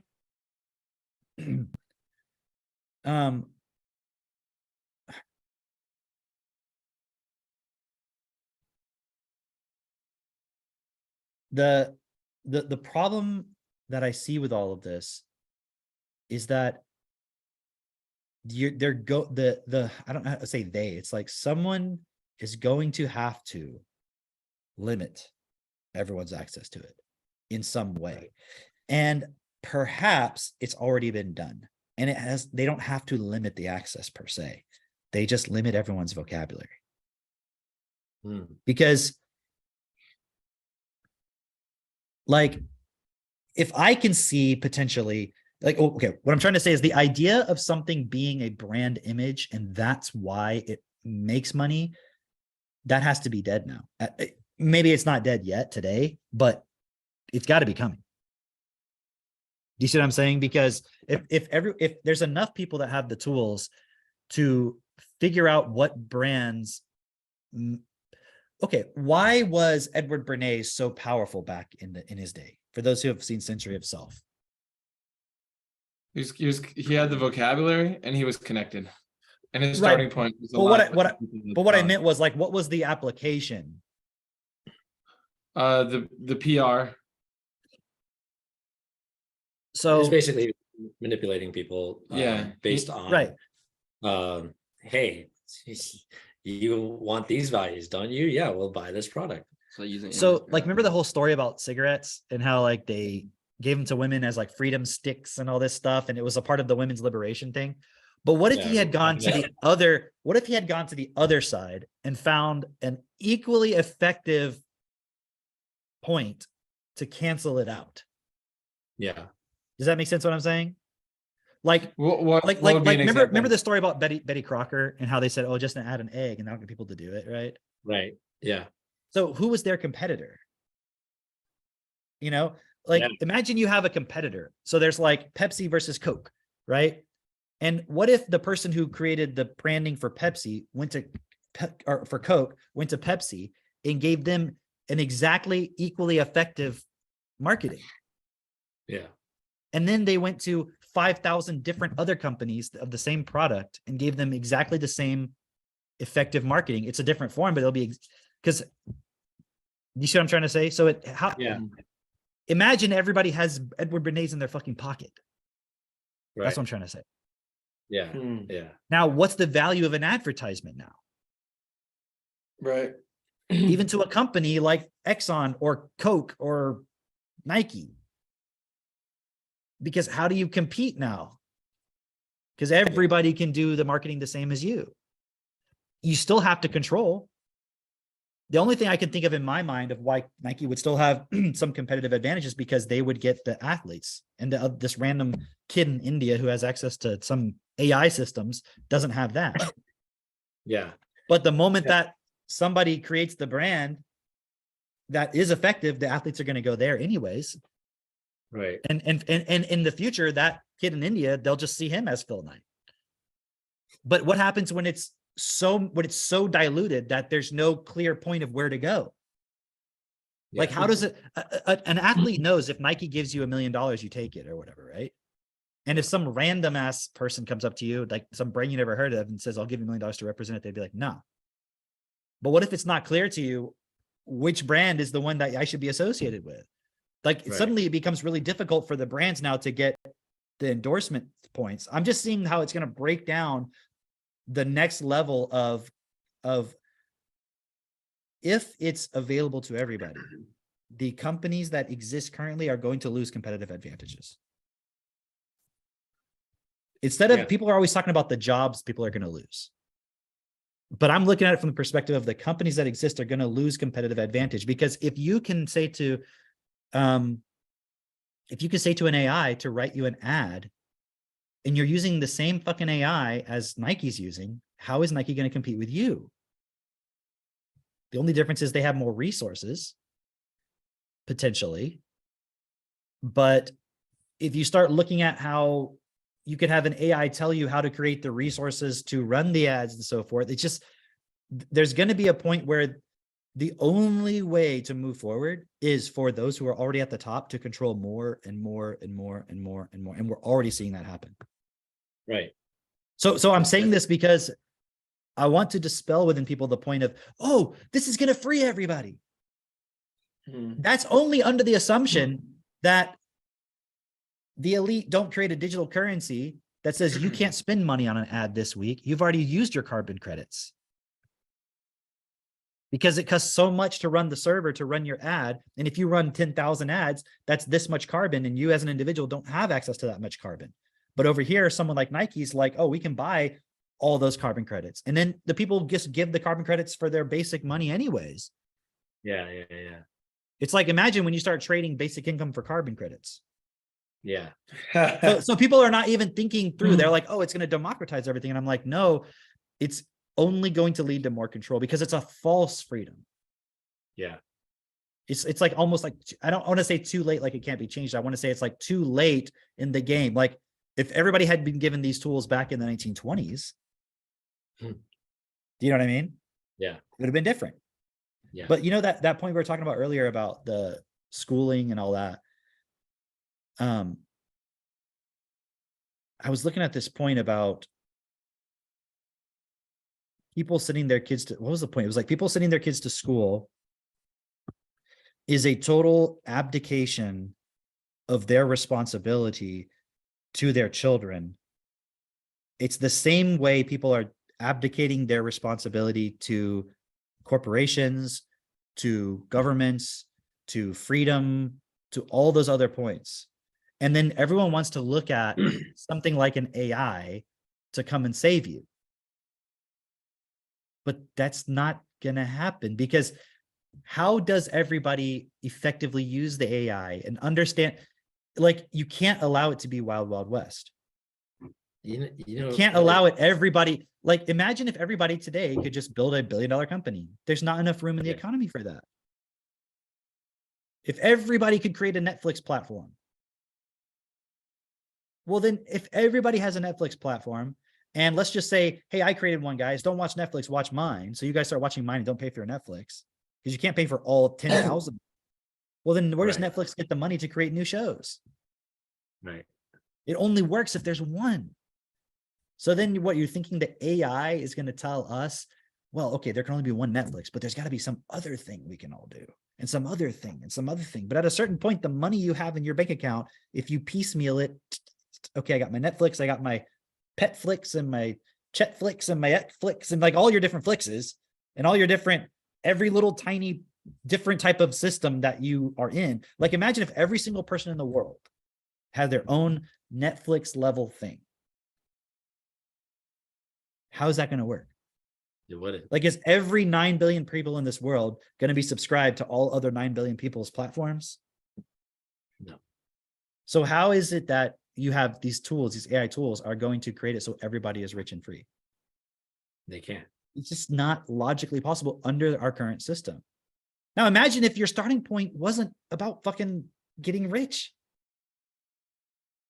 It was just about creating shit, and people who were in your sphere of influence, you could expose them to it and then they could participate in it or not. And it just added value. And it's like, hey, this adds value. Cool. Awesome. Here's something of my value. Cool. Take that. You know, like that's kind of how our family operates. Do you know what I mean? That's like more like how a family would operate or how your body operates. On the point that you were saying about like parents abdicating their responsibility to their children to educate them to the school, right?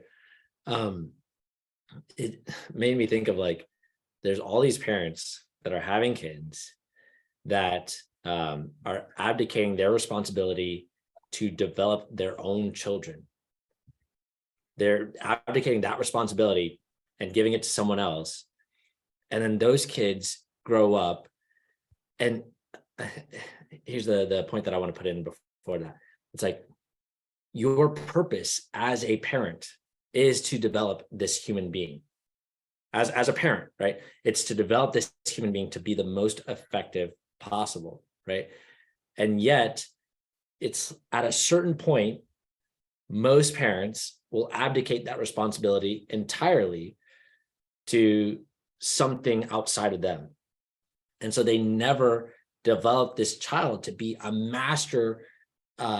It's like the way I'm thinking of it is like a watchmaker, silly example, but a watchmaker being the master at their craft, right? And they're learning from a master watchmaker, right? And so they're learning from the master watchmaker, and it's almost as if like halfway through them learning that the mentor that they have is just like, yeah, so that's good enough. I taught you like some things, but you figure out the rest from just watching that guy over there who's not a master watchmaker. In fact, he doesn't even understand watches at all.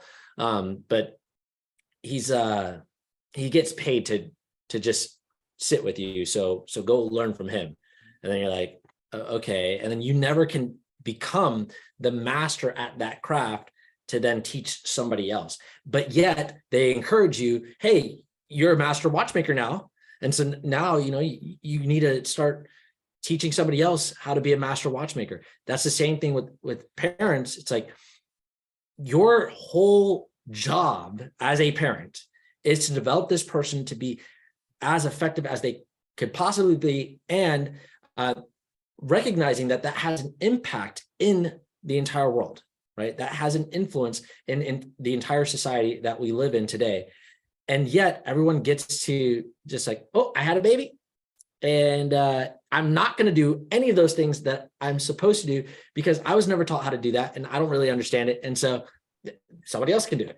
How can our system be anything but artificial intelligence if the vast majority of humans are going through their life giving their individual, like, self-directive responsibility to something to a system that they don't even really understand? And then you want to act like you're not going to have something artificial out of that.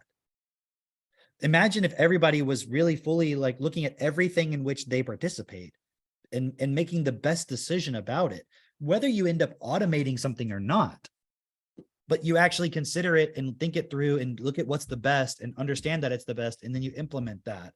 That would be like a living expression of real, actual, natural intelligence, because it would be coming from the individuals versus like you take your child at a certain age, you plop them in a classroom. How is that not artificial? Yeah. And everybody's going through the same fucking system. How is that not an artificial? How is that not going to create an artificial intelligence? There was nothing unique or specific, in that Patrick Bet David podcast we were talking about. The one thing I forgot I was going to mention was that guy Destiny towards the end. He was like saying to her, well, how do you measure your effectiveness within educating your children? How do you know if you succeeded within it? Right? Oh, geez. And she said, well, their happiness. Okay. And he goes, well, that's not valid. Right. And she was like, no. And he's like, I think about it in terms of business, like RPIs and ROIs and RTOs and whatever fucking acronyms he was talking about. Right. And he's like, so it's like, you got to have measurable metrics, right? He's like, if someone came to me and said, I scored a 1600 on the SAT, it's like, that's a measurable thing that I can say, okay, you've achieved something. Or they have an engineering degree, then okay, you've achieved something.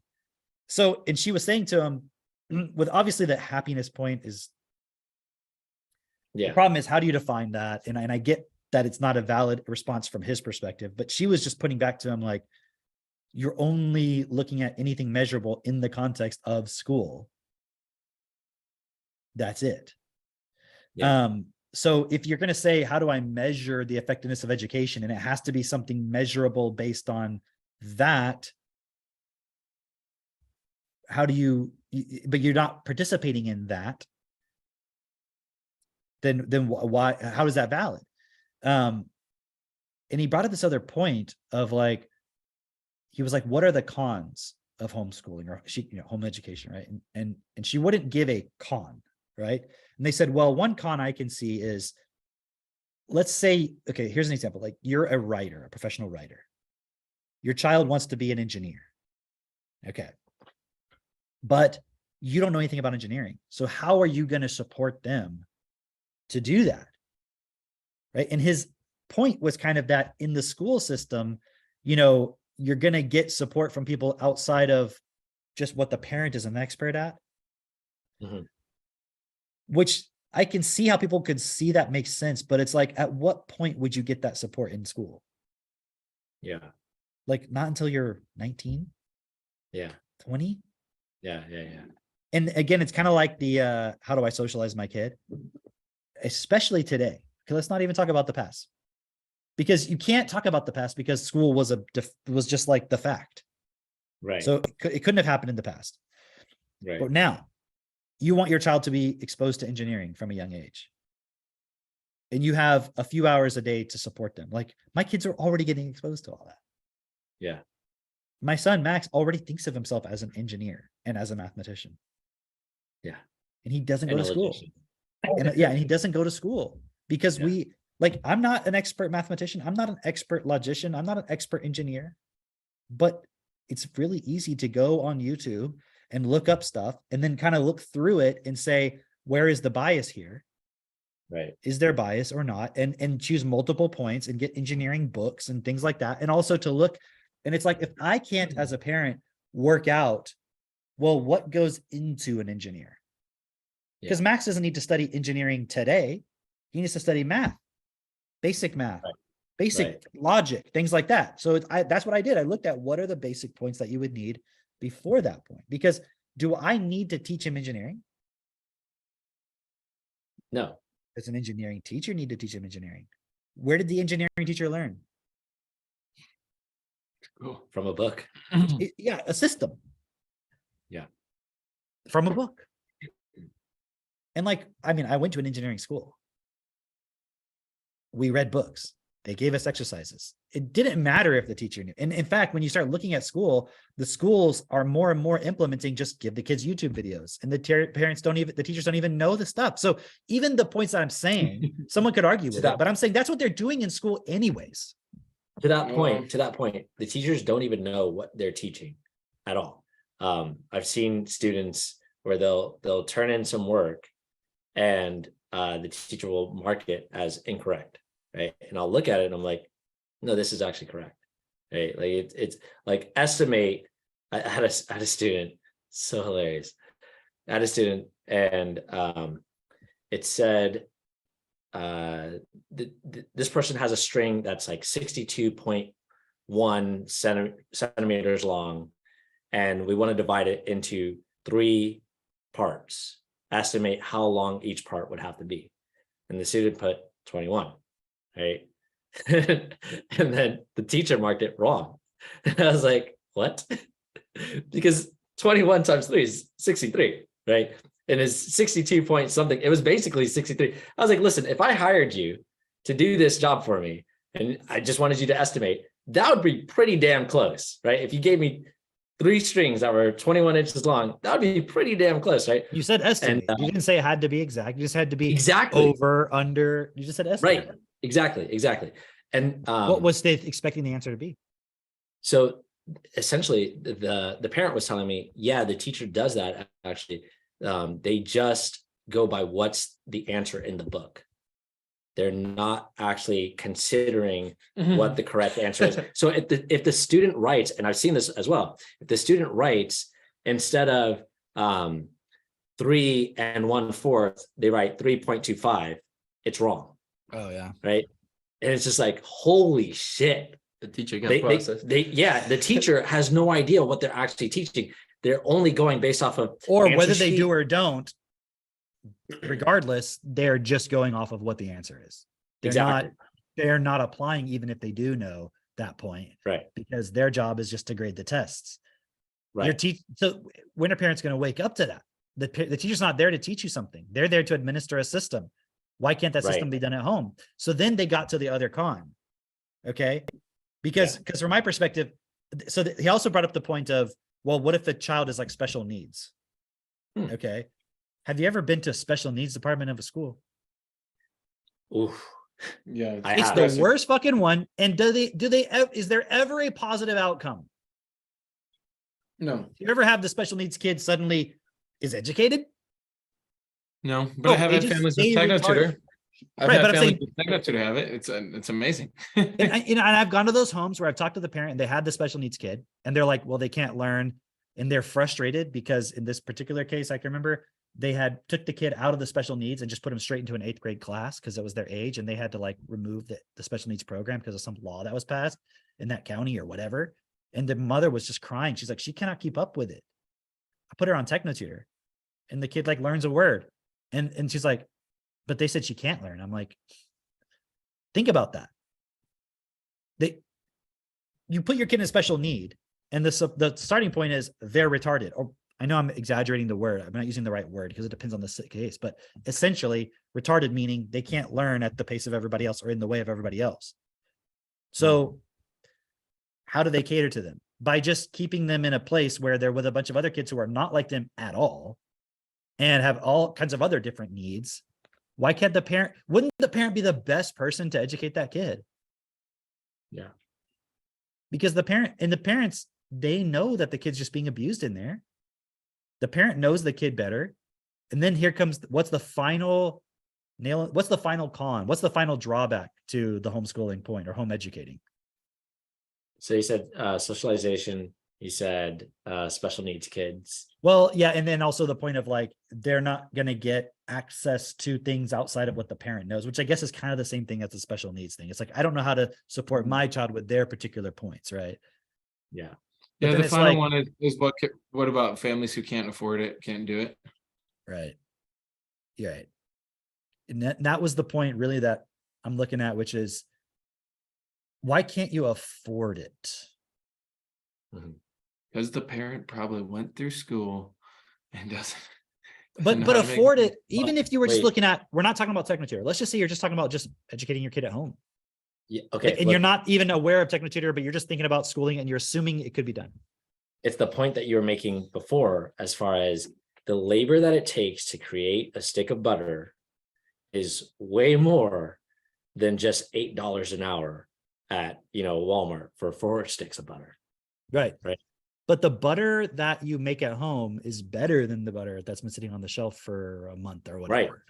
Right. But it's that point of I'm going to go do this job over here that requires very little labor from me, actually, and somehow translates into dollars, versus I'm going to stay at home with my child, which is not going to translate into dollars and is very labor intensive from that perspective of I have to be very involved actually consider things and actually And think about like a restaurant, for example. Okay. I like the analogy of food because how much of our mental and physical health issues that we're seeing now with so many people in our world are because of the food system.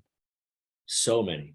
And when you look at it, like even you go to a really nice restaurant, and I'm not just talking about expensive. I mean, or I don't mean like fine dining. I just mean like a restaurant that you really like, that's good, that you're like, hey, this is good food and everything. You look out back and there's a fucking Cisco truck right there. They're using the same Right. ingredients as everybody else. They just might cook it in a way you Right. like, or they put the ambience and everything the way you like it. But it's all the same shit. Now, why? Why doesn't that restaurant go and get like local grown, totally organic, and grass-fed beef and everything? Like, Those restaurants are well, first off, very expensive. Second off, not very sustainable to have every restaurant do that. Not sustainable, not from the perspective of like it couldn't be done, but rather because they would go out of business because they would not be able to afford that labor and all that right. stuff. But that's my point. Because then how expensive would the food have to be? Exactly. And now, yeah. let's say, regardless of the food you're eating, why don't you pay that chef a lot of money and the waiters a lot of money? Everybody within the system has to get paid nothing. Yeah. It's a subsistence level, right? Okay, so you're getting poor quality ingredients because and even on top of that, even with all those costs being cut down, how difficult is it to keep a restaurant profitable? Yeah. Honestly, I've never looked into the details of it. I don't understand how it's possible. Because I'm like looking around in a, like I'm there at lunch maybe, and let's say it's a day where it's slow, and I'm like, there's only like 2 people in here the whole time. I'm like, how is this place open another day? I don't understand. Yeah. Yeah. And then I look at my bill and I even give a tip and everything. And I'm like, how are they affording? It doesn't make sense to me. So Probably alcohol sales on the weekends somehow. right. And everyone knows it's very difficult to keep it profitable. And it's like, you know what I mean? It's not easy to do, right? So now look at that as an analogy for schools. You know, you've got the teacher who's like the chef in the back, or the cook or the waiter or whatever, who's getting paid basically nothing. And what ingredients are they using? Are they doing the best, or are they like, no, look, we got to have a system. Cisco's going to bring your curriculum in every week. You know what I mean? Because like they're still using the same fucking textbooks. How often are your kids actually reading Plato? You know, actually reading Euclid? You know, or is it some digested, some watered down version, or like the history books or whatever it is? And then it's like, you ever go to a restaurant and it's so crowded you don't get good service? Yeah. You know, wouldn't it be better if there was just a waiter for every table? And imagine there are places like that where you go in there and you have a waiter and they're always there every moment that you need it. They're watching, they're seeing whenever you like even close your menu or whatever, you know? Now you go to a classroom, and how is the teacher giving every child the attention they need? So what I'm saying is, you're taking this extremely watered down thing compared to what it could be, and then you're acting like anything outside of that is crazy, but you're totally, it's like, you know, she made this really good point. She goes, they already basically implicitly agreed, if not explicitly, that it wasn't about the education, it was about the socialization. Because if you say to somebody, I'm going to educate my kid at home, they can learn math, science, all this stuff. No one will generally argue with you about that. Right. Then they'll be like, well, what about socialization? It's like, okay, but hold on. What are we here to discuss? Are we here to discuss where they're going to be socialized or where they're going to be educated? Which one's more important? And the ironic thing about it is the actual purpose of school is socialization. Right. Because there is no education occurring. Yeah. There is no education occurring. And then the question is, what does it mean to socialize someone? Can you socialize people in different ways? Yeah. Can you socialize people to be sheep? Yeah. Can you socialize people to be entrepreneurs? Like the way in which you bring the child up can determine how they interact as an adult. You know what it's like putting your kid in school for people who are entrepreneurs? It's like, you know, the movie, The Matrix, right? It's like you wake up in the Matrix, right? And then you have a kid and you're like, hey, what are we going to do with our kid? Like, oh, just put him in the Matrix. Yeah. Like, what? I thought we were going to like stand up and get, oh no, but you can't, you don't know how to raise a kid. You got to put him in the Matrix. They raise the kids. Okay. And then you're like having to go fucking wake that kid up later. And you're like, I don't understand why this kid believes in the Matrix. And you know, it's like, you don't understand why your kid isn't fucking thinking like an entrepreneur. Right. Because how many entrepreneurs do you know that actually fucking think like entrepreneurs? I mean, their kids think like entrepreneurs. It's so weird. But it just shows you the level to which there is no one little niche that's like, oh, you've got it. It's like you're still stuck in it. That's why what we talk about is the ultimate red pill, because it's questioning the whole point. And it has to start with taking the full responsibility for who the child becomes and their basic education. There's no way of getting around that. It doesn't matter if it's harder. Yeah. It doesn't matter, because you cannot argue with the fact that the inputs that you put into the child is going to determine who they become. And if you allow biased inputs, if you allow emotional inputs, if you allow the system to get into your child and to tell them that their whole purpose is to survive, then they're lost. They're fucked. And you did that to them. Yeah. And we're offering people, it's not the way out, it's just the way through and the way forward, being in the system and going beyond just that point. That's what it comes down to. Yeah. You guys want to add any other points, or do you want to wrap it up for today? Wrap it up. Yeah, I mean, for all you people out there that are not going all out with implementing the solution, I don't know what the fuck you're waiting for, but just make the decision. I mean, fuck, it's New Year's. You know, whatever you got to get within yourself to the point where you say, look, I'm gonna fucking do it. That's it.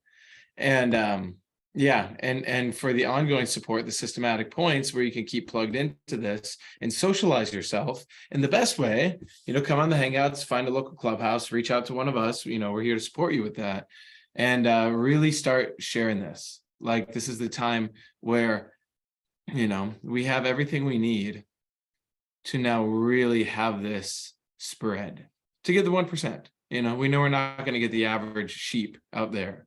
It's not the point. The point is to get the new 1% and then change the system. So stay tuned in and share this with the others around you who are questioning things, because they're waking up more and more every day to start to question. But then you got to be there to have that conversation. All the points are there for everybody to be aware. You can't argue with it now. Automation's here, GPT's here. It's all fucking here. AI, crashing economies, like obvious elite trying to control the world, like every fucking thing you need to be like, all right, it's time to wake up. It's right there in front of you.